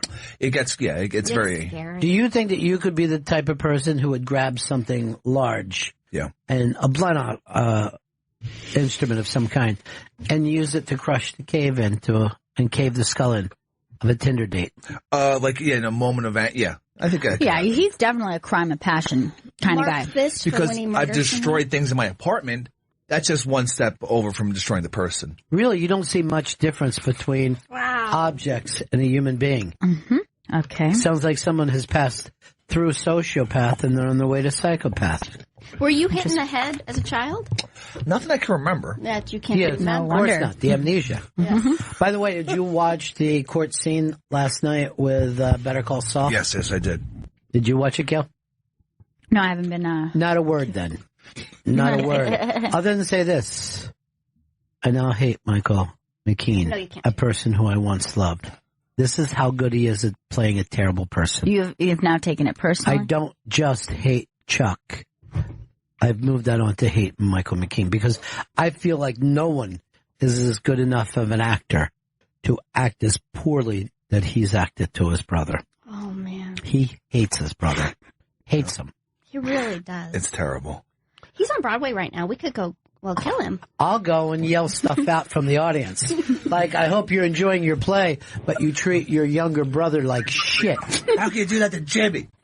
Dan, welcome to Murderinos on the Bennington Show. Yeah. Hey, fellow Murderinos. Hey. Highly So, I had an uncle, him and my aunt divorced before this happened. He was a podiatrist who was brought up on insurance fraud for Medicare surgeries he never performed. He killed the lady, shot her 6 times, like an 80-year-old, in the basement apartment underneath a church where she lived. So he's on federal death row right now. Wow, so that's your uncle. Yeah, he's my uncle. That gene is in you, the murder gene. Mm-hmm. And you may snap one time. Now I can only hope to have Murderinos discuss me in the future. Right? I was, and I forgot this until now, I wasn't friends with a serial murderer, but I was friends with a serial rapist. And he was a comedian that everybody liked. Huh. Now, this would have been late 80s, early 90s. And he was a gentleman who was as nice as anybody that you would ever meet. 2 things stick out about him. Number 1, he had an incredibly firm handshake down to the point where you're like, hey, Vince, easy. 2, I had seen him on multiple occasions rub women's back. Oh, no. Not being asked, just walking over and starting to massage their neck and shoulders. And sometimes I noticed that would go on for 15, 20 minutes at a time. But he always did it. Now, he was arrested because there was a string of rapes that took place through small towns. I believe it was out west. The rapist, when finishing his rape, would then say, "Pray with me. I'm sorry this happened. Please pray with me." Oh, shit. Here's what did him in. Some of these places were small towns, white towns. He was a black comedian. And then when they finally caught up to him, this was pre having a laptop. So he had one of those calendars, and they went back and saw that his comedy dates lined up perfectly with all the rapes that took place. Again, if anyone asks me to this day what my things, I would just say, incredibly nice guy, helpful to all kinds of people. Like, he would call me and go, there's some young comic I want you to book. He'd be great for your room. It'll be his first gig. Would you do this as a favor for me? And I go, if you promise not to rape me. Because I always had a hunch. Right. And then you asked him to pray with you. The thing that really got me was the soft, unwanted touch. That's not. Always gives me the willies. There's a certain type of person, and I can't really pick it out visually, but sometimes it's just to be around someone physically, and it's usually like a strange, like, gentle touch to a woman instead of like, "Hey, how's it going?" to a woman, where it's just like too gentle. A caress. It's very weird to me. I have a neighbor who touches my dog in a weird way, and it makes me really uncomfortable. I'm not kidding. There's something about him that I'm just like, I would never leave my dog alone with him. Like, I can't explain it, but it just seems like he wants to fuck my dog. He probably wants to fuck you too. I will say this. In the last, I'll say 6 weeks, I saw an extremely well-known comedian, known not just everybody in this room, but to the listeners as well, doing the unwanted massage neck to somebody. And because he was a comedian, it brought that whole story back into my mind, like, instantly. Maybe I have post-traumatic stress. Is there anything else about this person's character that you would lead to believe they are Rapino? Raperino? And rape? Yeah. I would just say this. I'm sure of it. No, I have no idea. No, because I'm sure some people massage people. Right, but this could just be a trigger for you. Yeah. Dan in Virginia. Hey, buddies. Yeah. So my grandmother, there's a story going around. My great-grandmother ground up glass and fed it to one of her husbands while he worked in the field. What a bitch. And she was never found. I used to hear the term grinding up glass and feeding it to somebody when I was a little kid. I haven't heard that in forever. My parents tell stories like that. The idea was that person would then digest it, would rip up their insides? Grind it up so, like, fine, and you're just feeding them glass over a period of time, and then they're just bleed out. When they would try to shit, they would push that. But now I guess that you would be able to tell immediately. But back in those days, when a doctor's main job was, seems like you're sick. You know what I mean? That's as far as they could diagnose. I've looked at your father, and he seems to be sick. Is he shitting blood? That seems like he may be sick then. I'm sorry, you're not going to have him next week. That's really good. You're good, Michelle. Character. Hey, thanks, guys. You know that one case that you were talking about, my Facebook case that I love so much?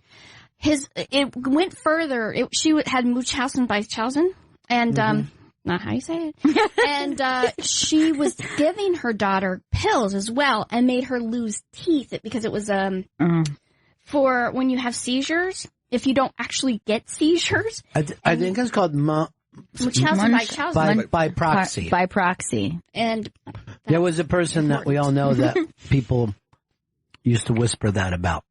That said, I think. Because this is in the movie Sixth Sense. Yes. And that actually is disturbing. More than you think because it brings attention to the mama. Right. Pierre. Buddies. Yeah, buddies, how you doing? I'm a merchant marine, but I've been doing comedy longer than I've been a merchant marine, right? I had a friend who was an open micer, and I caught up with him in New Jersey because I was on a ship in New Jersey. We went to Queens. He was skinny about riding the train. I actually offered this guy a knife. He didn't take it. flash forward like a couple months after that, he killed his mom in Virginia Beach. And that could have been your knife. Yeah, I never thought of it like that, Ron. Mm-hmm. But you're right. Could have been traced back to you. You think you know people and you can do something like that? And I just want to thank you guys because I'm on leave right now, but when I'm on a ship, I want to kill every day. And Yeah, I bet you do. I bet you do. Thanks. I couldn't stand being on the ship with other human beings. Take it easy, buddy. All right, see ya. Aaron, you're on Murderinos on the Bennington show. Hey guys, how y'all doing? Apparently, we're becoming the biggest Really into podcast in the murder. history of the world. Just loving murders every single day. I know a guy who murdered a person and a dog. Aww, Which one made you come sadder? on. One's funny, one isn't. It sucks. I know. I got to know this person briefly in graduate school. We did a project together, and he was always this kind of annoying person in class. He would kind of ask questions that he knew the answer to just to hear himself talk. But he wasn't, no other red flags. He was just kind of annoying. So evidently he had gotten into this traffic accident years before.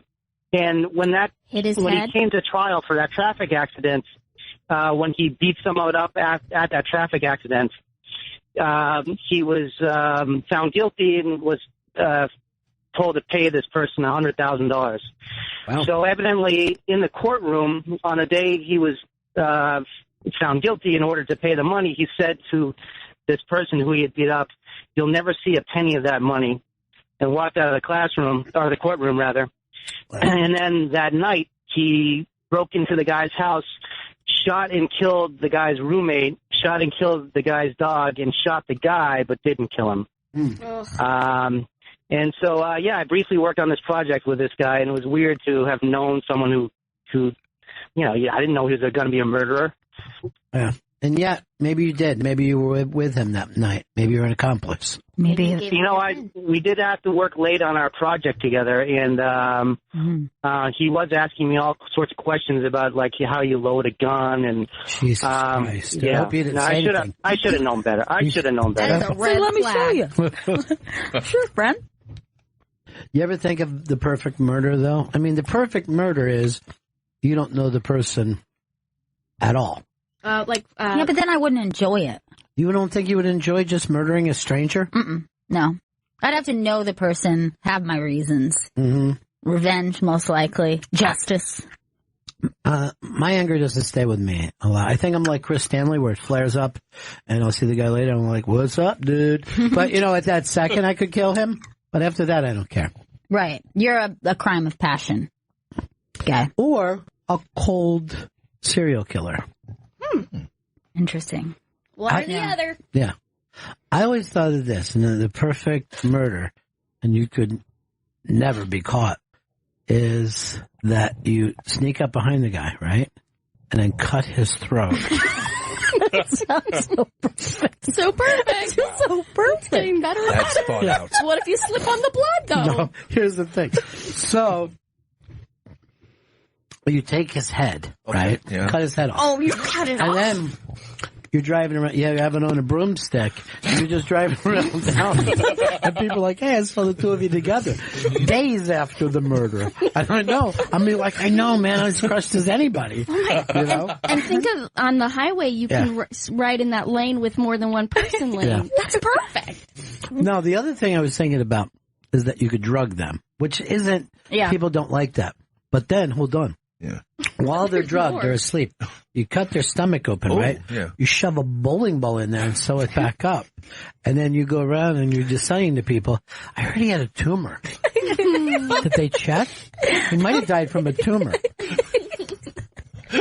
That's good. Vito, I always worry you're going to end up killing your mom. Yeah. No, I would never do that. I love Leslie very much. Until you start yelling at her. That's what they all say, man. No, we get into arguments. We get it all out there, Right. you know? Like physical? No, not physical. I mean, when I was a kid, she used to beat the shit out of me. Really? Oh, yeah. Well, used to beat the shit out of me because I was like a pretty bad kid. Isn't abuse part of what makes a person a murderer Yes, later it in is, life? actually. Yeah. Any head blows. She choked me one time. Oh, cut off the oxygen. Pretty hot. Head blow, bad mom. Go on.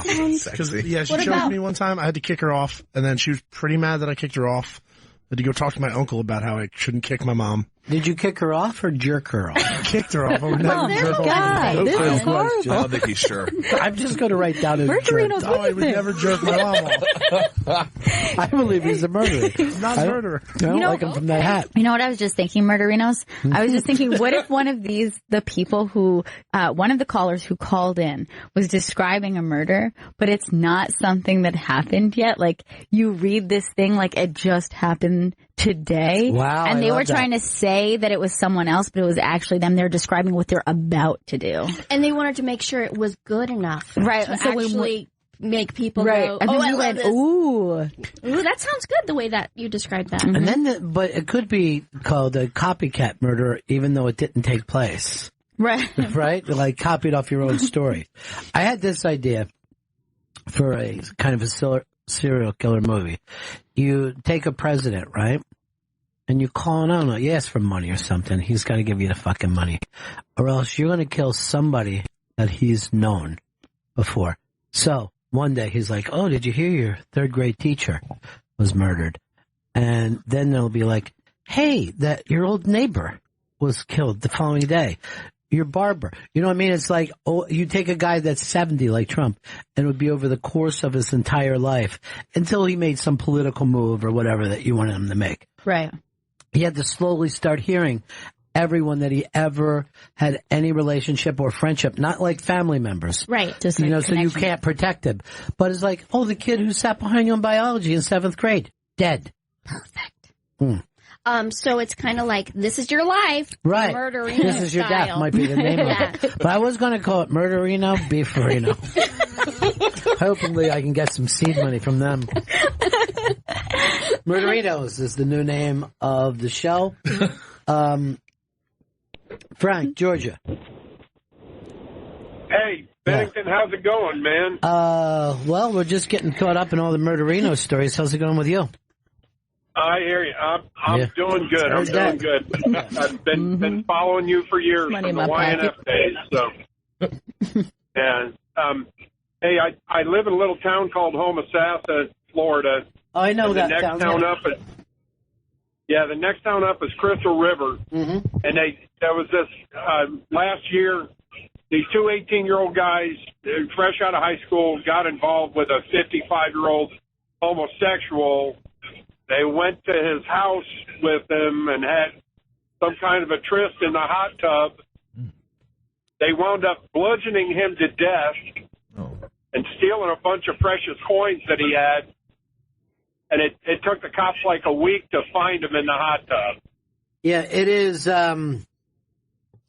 There was that same thing. Remember the guy who he said he was the savior? He was like a hipster dude, but later he ended up murdering a gay guy. Yeah, he was the guy. It was like a viral video guy. Like he was on the local news. One of the reasons why in the past it was smart for a young man to murder an older homosexual is you could act like, oh, he grabbed my balls, right. So I did it, and then people on the jury would be like, man, good move.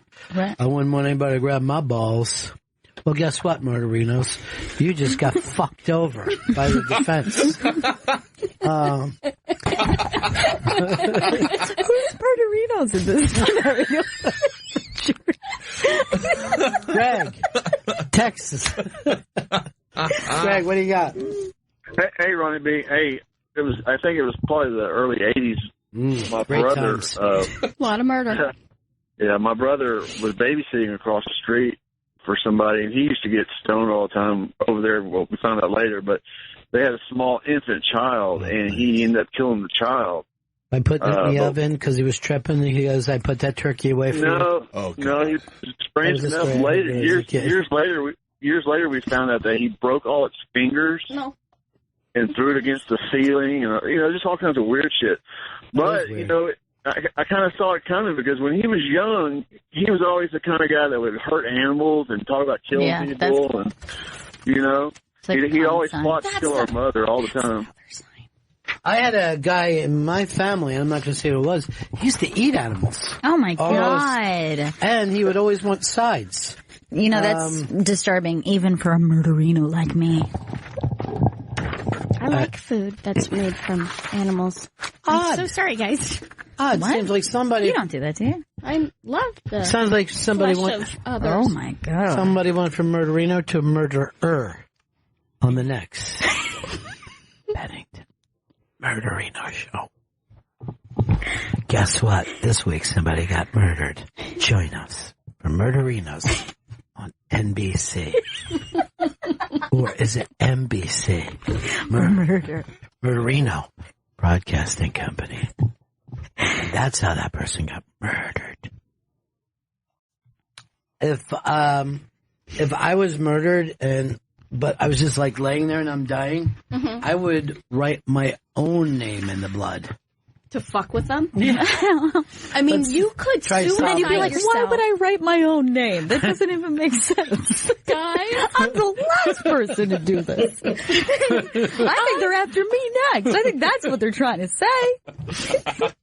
I really like that. That's good. All right, we have to break here. Pete Lee is next. He is going to talk about assault and battery. Batterino? Stick it around. For Batterino. Michelle, great to have you you guys here. so much. You chased off Cameron with your Murderino. Yeah, talk. he was great. It was fun. Right back is Bennington. It's the Bennington Show. Our buddy Pete Lee is here. You can see Pete on Greatest Ever every Friday night on True TV, 11:30. Pete's going to be on Comedy Knockout, also on True TV, Thursday, June 1st at 11 p.m. And you can check out Pete's set from The Tonight Show, where you got a standing ovation with Mr. Jimmy Fallon. Pete, great to see you, buddy. Thank you for having me here. Last time I saw you, we were watching your set At the stand. At the stand with the staff and the comedians. It was really a great night. Yeah, it was really fun. You you would bring me on stage and tell the story of how Jimmy saw me at the stand and then had me on in the standing ovation. And I felt so emotional because I hadn't cried that day yet. I had just released that steam. And every time you'd tell the story, I'd walk on stage a little misty and the crowd would look at me like, what's wrong with you? I would actually do better at drama than comedy anyway. I love that dramatic, like, here is a moment in our lives, let's grab it, you know? And, to see, first of all, when you look back that night, Vito, I have to quit. I want to stop telling you how to do your job, but I've had to do it all day today. He won't answer phones. But, Pete and Emily, if you look back at those pictures, it looks like it's 1962 and they're a NASA couple. They just look fantastic, and they're. I love that dress. picture. That dress she was wearing was stunning. She looks amazing. Yeah, like astronauts return to the United States. Doesn't it look that way? And look at Jimmy, looks like it too. It all has that young NASA look about it. But dude, that set was so phenomenal. I watched it and was just like, I was so floored. It was fantastic. Oh, thank you. Yeah, I mean, like, you picture it a million different ways, and you of course picture it at first going horribly awry, and like how you would handle it just so that you could handle it in the moment. And I told Ron the story that I was waiting behind the curtain, and the guy whose job it is to just hold a curtain for a living, like he's standing there, and Jimmy left the desk and he goes up and he does stand up, and because the segment before me was, a little low on laughs. I don't know how to say it. I never want to be rude. But Jimmy went out there and re-warmed up the crowd, and then he told the story. He's like, "Hey, I saw this guy at the stand. I really believe in him. I invited him on the show personally. So if you guys could be as good as you could possibly be for this guy, that would mean the world to me." And I said to the guy, that holds the curtain, I go, "Is this normal?" And he goes, "I've never seen him do this, ever." Wow. And then Jimmy went back to the desk and he introduced me, and the crowd stood up. Like, so I got like a standing, I didn't do anything yet, and they stood. So I actually had to like hand motion them, like, "No, sit down. Like, I gotta start. I have a time I gotta hit." Like you were Bob Hope. Down, everybody. Yes. Let me get to this. Yeah. And then the set was like a dream. I mean, I remember feeling in the middle of the set, like like, God, I wish this wasn't half over because I don't ever want to leave right here. Right. And it just felt so good, and I felt so much love, and the Roots were laughing, and I could hear Jimmy laughing, and yeah, I could see the shadow of him behind you, and he was like really laughing. Yeah, really laughing, and it's funny. I went on YouTube and I did the thing that you shouldn't do. I read the comments. Yeah. And I would say one of the only bad comments is people are like, oh, you can see Jimmy fake laughing, and I'm like, no, he was really laughing. Fake laughter looks a lot like real laughter. Yeah. 'Cause there's laughter coming out of a person. They just never believe him for some reason that he's actually joyful. But, you could hear in the audience, like, it was like full on like belly laughter that you can hear from the audience. And I loved that. I mean, it was so cool because especially you hear comics talk about how much applause breaks kind of happen when you're doing late night sets, but it was just like full on. But here's the thing. Pete is a defined personality on stage, right? And it is a personality that's different than what you normally see in New York City or LA on stage. So when they bought that, right? When they bought him and was like, oh, I get him, then the jokes, every joke, it was like a friend of theirs is telling stories. Like, and a lot of that crowd is from the Midwest where I'm from, and so it's like a mirror to them. They're going, oh my, this guy's really speaking to me. And in New York, I get a lot of laughs from New Yorkers because they're like, this guy's weird and it's funny. Yeah, they're laughing at you. Yeah, they're like, what they're doing. Yeah, like, this guy's stupid. I like him. Yeah. And, but yeah, I did, and then I finished the set, and Jimmy came over, and, and he said the nice things on camera, and then I was like, can I hug you? And we hugged. Yeah. And then, I already told Ron this, so I apologize that I'm repeating it, but so Jimmy, the crowd was still standing and cheering, and I just couldn't absorb it. Like, I was like stunned. I was stunned, and you have to use every defense mechanism that you have just to go out there in the first place and not cry, and so like I was like not really receiving all the energy. And Jimmy could see it, and he's like, do you even realize what's happening right now? He's like, you're getting a standing O on the Tonight Show. And he's pointing at the crowd, and I was like, yeah, Jimmy, I know, it's cool, and I wasn't playing it cool, I was like, yeah, I don't even know what's happening right now. And he took my shoulders and he turned it, and like a dad, that I didn't have. I do now, but like a dad, he like pointed. Too late, though.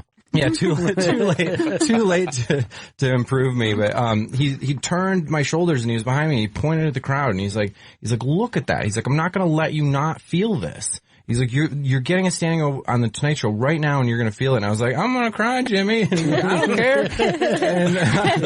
And it was such a cool moment. And I don't know any other late night host that would do that. And, and I didn't cry. I sucked it up. I manned up. And I didn't cry. And then he was like, hey, don't leave until we talk in the hallway. And then, of course, Emily and I had my cue cards and I was just kind of lingering in the hallway like, let's look at this picture too. And then he came out and we talked.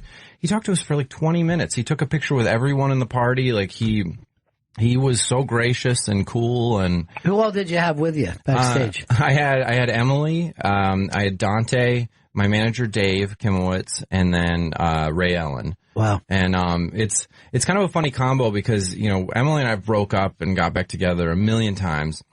And Dante's the person who's really helped me because he's like a men's life coach. Yeah. And for people that don't know Dante and the listening, he's a 50-year-old, 300-pound, bodyguard-looking, former pimp, guy. And so he's a real strong personality. And my manager was like, only Pete Lee could get Dante and Emily in the same room, and they would like love each other for the day. But because they normally don't. Because Dante is always like man stuff. It's always man stuff and man up and get your balls back. And I need that. Like, I really need that in my life. But yeah, I went out to LA last week to run the set because the booker of the show lives there. And I originally was there doing colleges. I was supposed to fly back to New York and then fly to Seattle in like a 2-day turn. And the booker was like, is there any way that you could just stay out in LA and run the set here? It'll save me a trip to New York. And I was like, yeah, sure. That would be good. And Emily and I hadn't seen each other in 5 months. We had been talking on the phone a little bit. And then, of course, we get together and we're crazy about each other. Like, I can't not love her. Yeah. And yeah, so instantly we were like peas and carrots, and then I was like, I'm flying you out for the Tonight Show, and all my friends were like, this is crazy. Your friends had already moved on, like Pete is done. Pete is done.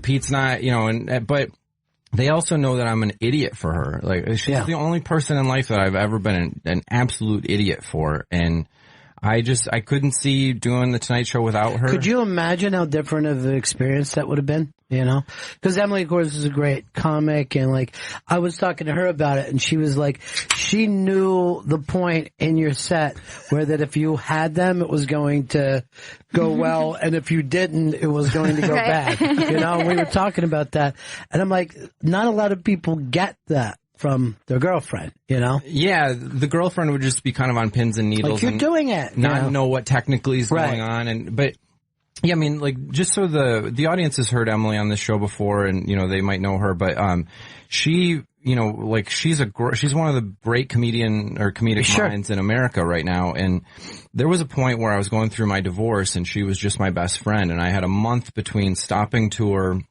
and going back on tour, and my whole hour was about me and my wife and I, and Emily and I wrote an hour for me in a month. Like, we wrote a whole hour in a month so I could go back out on tour. And, so like she really understands my comedic voice, and, we've written a lot of stuff together. We've written sitcoms. And so when it came to running the set out in California, the Tonight Show booker was like, hey, I'm going to give you notes. And Emily would come with hers, and those two would talk. And then they'd be like, this is what you're going to do. So she knew the set so inside and out because she wrote part of it. And it was really cool, and it was really weird at a point, because I did 3 jokes about her. I did 3 jokes in the set about breaking up with her. Yeah, and only someone who really like is invested in the jokes wouldn't care about the personal part of that. Yeah, I thought the same thing while I was watching it. Like, you'd be like, yeah, that's fucked up about me. But the other thing about Emily is, like, she's crazy sexy. She's fucking crazy sexy. She's gorgeous. It's off the charts, and I can't, she has an allure that, cause part of our issues was I was jealous, in our relationships past, and, to be honest, like, now when she walks into a room and guys want to come over and talk to her, my mind is finally the point where I'm like, look, dude, I get it. I get what's going on with you. You don't even know why you're walking over to talk to her, but you are. Yeah. And it's cool. Cause she has that old Texas thing, and she's like a real individual, but I didn't know that you used to be very jealous about that. Oh yeah. Well, I used to be, you would blame her?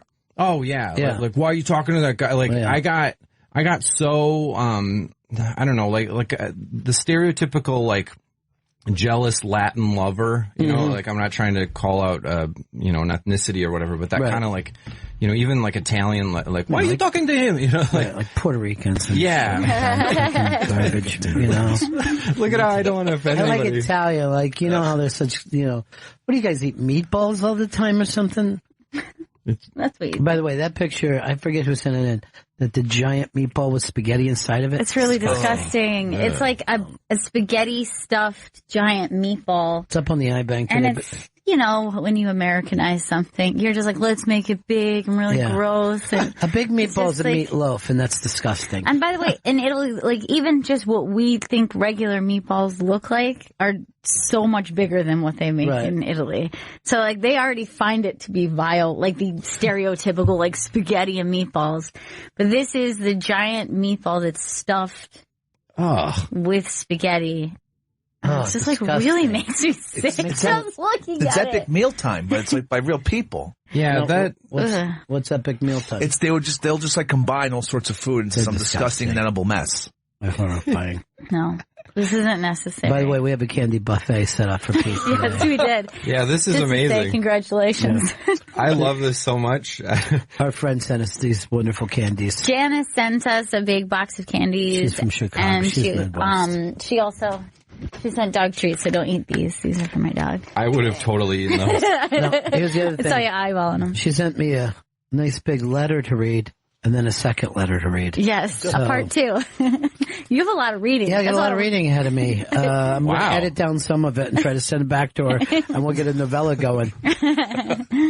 So, career that was it, right? For you so far, right? That's the pinnacle, yeah. I mean, I did a Comedy Central special, I did Letterman, and yeah.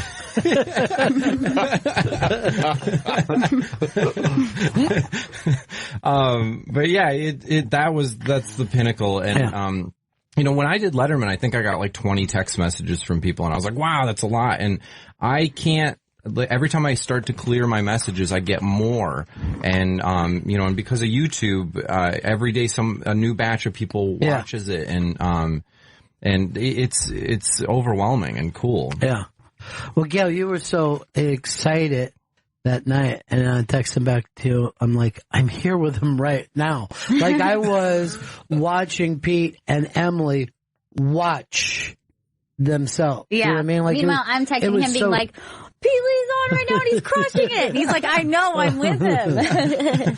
Yeah, I told Ron, because I've been such a huge fan of the show, and when people say that, but I really am. And, for years, you know, like I can't tell you how many drives, because you guys used to be on from like midnight to 3, and on the replay. NEW, and so I would always be driving from a college gig to the next weird town, and I can't tell you how many times I didn't fall asleep at the wheel because I was listening to you, and so to get to tell that story to you, felt even more insane. Well, they came in, I'm not kidding, they were 2 feet off the ground. They were like in their clothes, they're like, you won't believe, you know, and everybody was like, what? Oh my God, you know. And then this is the funniest thing about a stand-up, he just goes up on stage. Right. You know what I mean? Like, during this, he's still doing his sets at the stand, and I'm just looking and I'm thinking, what a crazy business. Yeah, you do the Tonight Show and you're like, I can't wait to entertain 100 people. But it really is a sickness. Yes, it is. That you need to do that. And the weird thing is, like, his Tonight Show set went better. You know what I mean? Like, you know, I mean, I'm not saying he bombed, but I'm like, that's didn't get a standing ovation. But no, we had those people, because I did tell the story, and they were like leaning into the story. And then when I said Pete was here, they just exploded. They were everybody was happy for Pete that night. Everybody. It was a crazy energy. It felt, and the funniest, I told the story on stage, I spilled something at the steakhouse on my pants. We were down at Del Frisco's. Yeah. And I spilled something. It was greasy, so I had this big grease stain right on my crotch, so it looked like I jizzed my pants, which I might have. Like with the day I had, I might have. And the guy, you know, the dude whose job it is to stand in the bathroom all night, and he got me some paper towels and stuff, and he goes, wow, he goes, today just isn't your day, is it? And I'm such a people pleaser that I didn't want to disagree with him. That I go, yeah, oh my God, what a day. Look across the street at 30 Rock. That's the Tonight Show, my friend. And I just got a standing O there. Pete Lee's in studio. You can see Pete on Greatest Ever every Friday night at 11:30 p.m. on True TV. And Pete will be on Comedy Knockout, also on True TV, Thursday, June 1st at 11 p.m. And you can check out Pete's set from The Tonight Show starring Jimmy Fallon on the ibang.com. Yeah, the set was everything that you wanted to be. Everything. It was everything I could dream of. And, and I, you know, I think I told you this. Did I tell you that? one of my friends was like, hey, you should get into The Secret. And you should read the book, The Secret. Yeah. And I wanted to read it, but I'm too lazy to read, so I watched it on YouTube. I watched they have like a documentary about it. And so one of the parts of the documentary, they're like, they go, ask the universe for something you want and make it just unbelievable.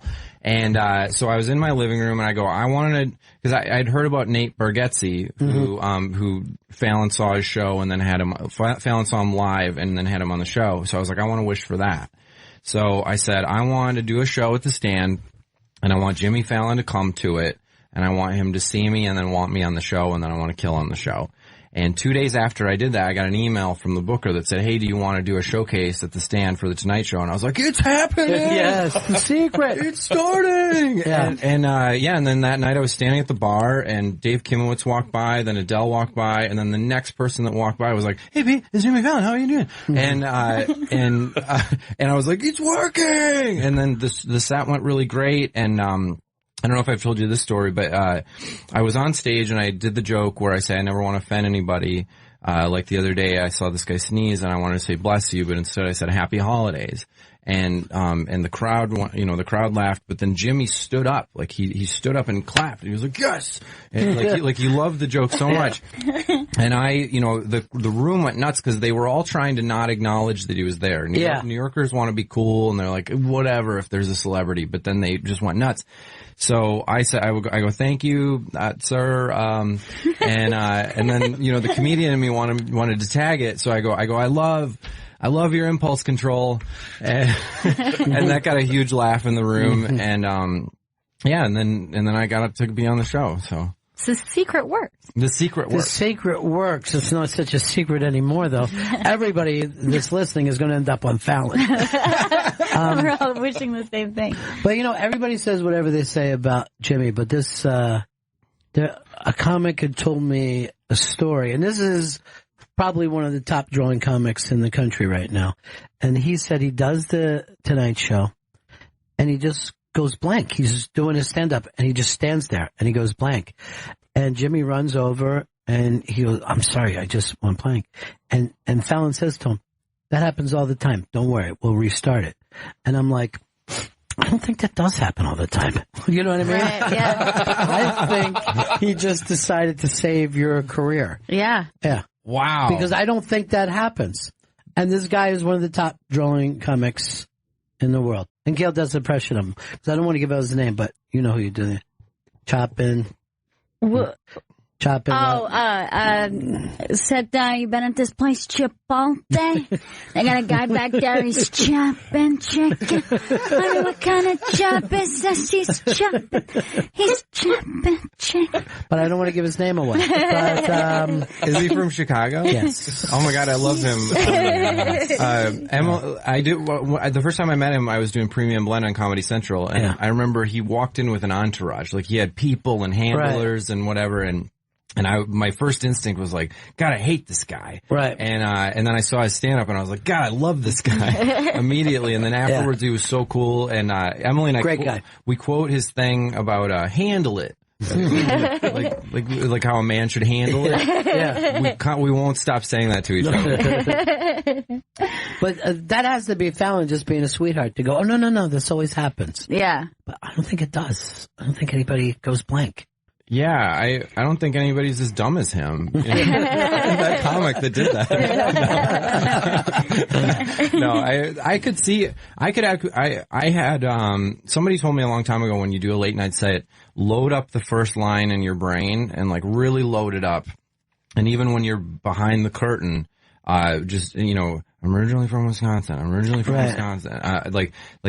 So that's what I was saying to myself in my head. Like, you can do this line, and everybody always says, get the first line out, and everything will just follow itself. It'll just inertia shift from that point on. Yeah. Like you'll be fine. But if you can't grab that first line, you're going to go,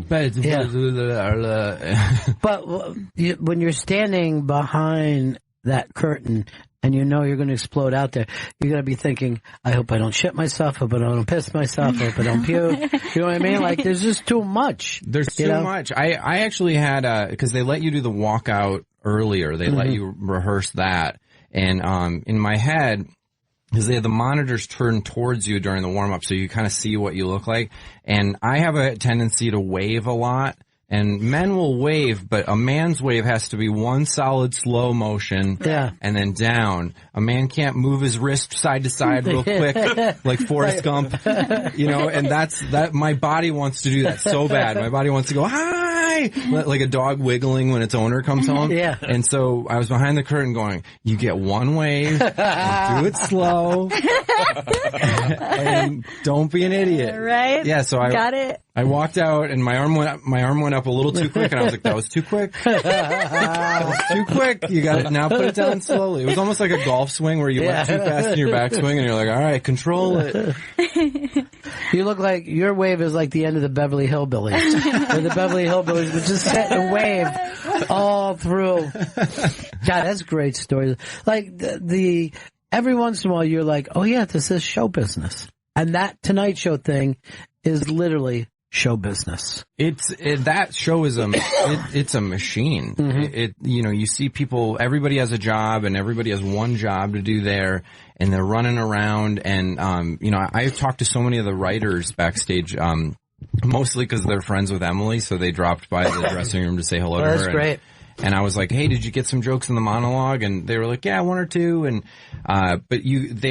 all these guys had no ego about them, and they all do double duty at SNL and his show. And they work for Lauren. Yeah, they work for Lauren. Yeah. And Lauren just has that building is Lauren's building. It's amazing, right? Yeah. He's got those two shows, and, he does stuff with Primetime.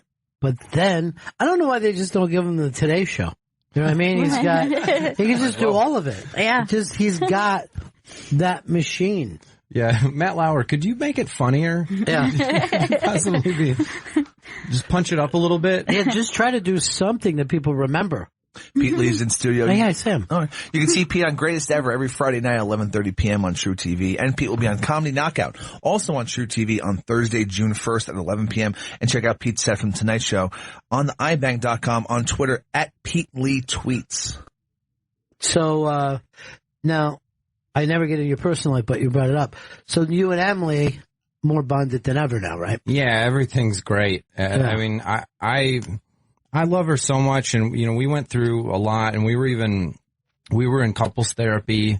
The last time we were in couples therapy, the day that we broke up, I was so mad that I told her to can I swear on this show? Mm-hmm. I was I actually had a moment in therapy where I was like, fuck you and fuck you, therapist. And then I walked out being like, I'm sorry that I told you to fuck yourself, as I'm tearing the check out of my checkbook. But yeah, they were saying no, that's good. You're getting that out there. You're getting in touch with your feelings. Yeah. The real you is just rage. Yeah. It's not this other person you think you are. Before every therapy session, I'll be like, can I change into a tank top? Because I really need to let this out. But yeah, we in the last month we've been talking on the phone. The story of how we started back together was I actually started writing a treatment about a show about her and I. Mm-hmm. And the treatment started out with your soulmate, not the one you're with, the one you have blocked in your phone. Yeah. The one that you can't live without and your family would kill you if you talk to them, but you just love them so much. That's your soulmate, And I would go into my phone almost every day and I'd be like, all right, I'm gonna unblock her for an hour. And just if she calls, I'll take it, and then we can. I know, right? It's the modern day. She loves me right? Not. But with blocking in the phone. So one night, and I also used to get real drunk and high, and then she lives 2 blocks away from me. I mean, she lives out in LA right now, but she has an apartment 2 blocks away from me. So I would stumble into her entryway and I would just press her button, blah, blah, blah, blah, blah, in the middle of the night, and it was just unhealthy and stupid. So, even unhealthier, I was looking at her contact as I was walking home, and I was scrolling back up to the top to be like, I need to get out of this, this is unhealthy. And my thumb stuck too long on FaceTime message. Oh, shit. And all of a sudden, next thing I knew, and it came up, and the red button, if you hit it fast enough, it won't go through. But I didn't. I game show buzzed it. It was like, no, don't send this through. And I'm walking. I'm just looking at my phone, she's gonna call back. This is bad. We can't talk. Oh no. And I get up to my apartment and she FaceTime calls me. So there's her face. And it was it felt like one of those movies where one of you's in prison and you're behind the glass. Yeah. We touched the glass. We had that moment where we looked into it and we instantly cried, and then we started talking, and we started out from a foundation of we're friends and the stuff, we don't need to figure things out, and let's actually honestly talk about everything that happened, and there's nothing at stake. And we talked for a month, and I feel like we really ironed everything out. And I hope that this is we're riding off into the sunset together, because I love her. Wow. That's amazing. And even though your friends and family don't accept it, we do. We do. I fully support. Did you? I fully support Did this. you guys ever see a movie called Shop Girl? It's a Steve Martin movie, and that I always, when he was at the end of it, they don't, stick together. I'm going to fucking ruin it for everybody. And it's just a little movie, right? But he always did this thing of sometimes at night he thinks of her, and sometimes at night she thinks of him, and sometimes it's at the exact same time, and they're connected in a way that they never know. And I'm like, I think that's probably true of a lot of us, that we always say that there's one person, but I don't know whether it's true. I think it's just the one person that we say, this is the soulmate I'm going to fight for. Yeah. You know what I mean? Or the soulmate that I give up and I'm going to change for.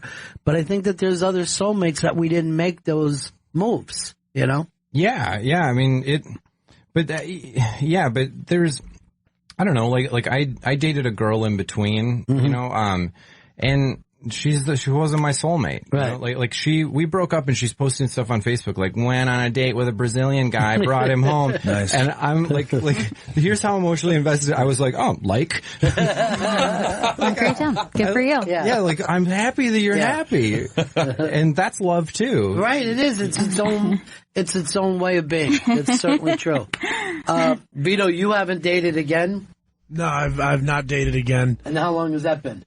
A year and a half. Year and a half. And Chris, you waited how long before you dated again? About a year, 11 months. But now you go out of your way not to date seriously. Exactly. 100%. Because you don't want...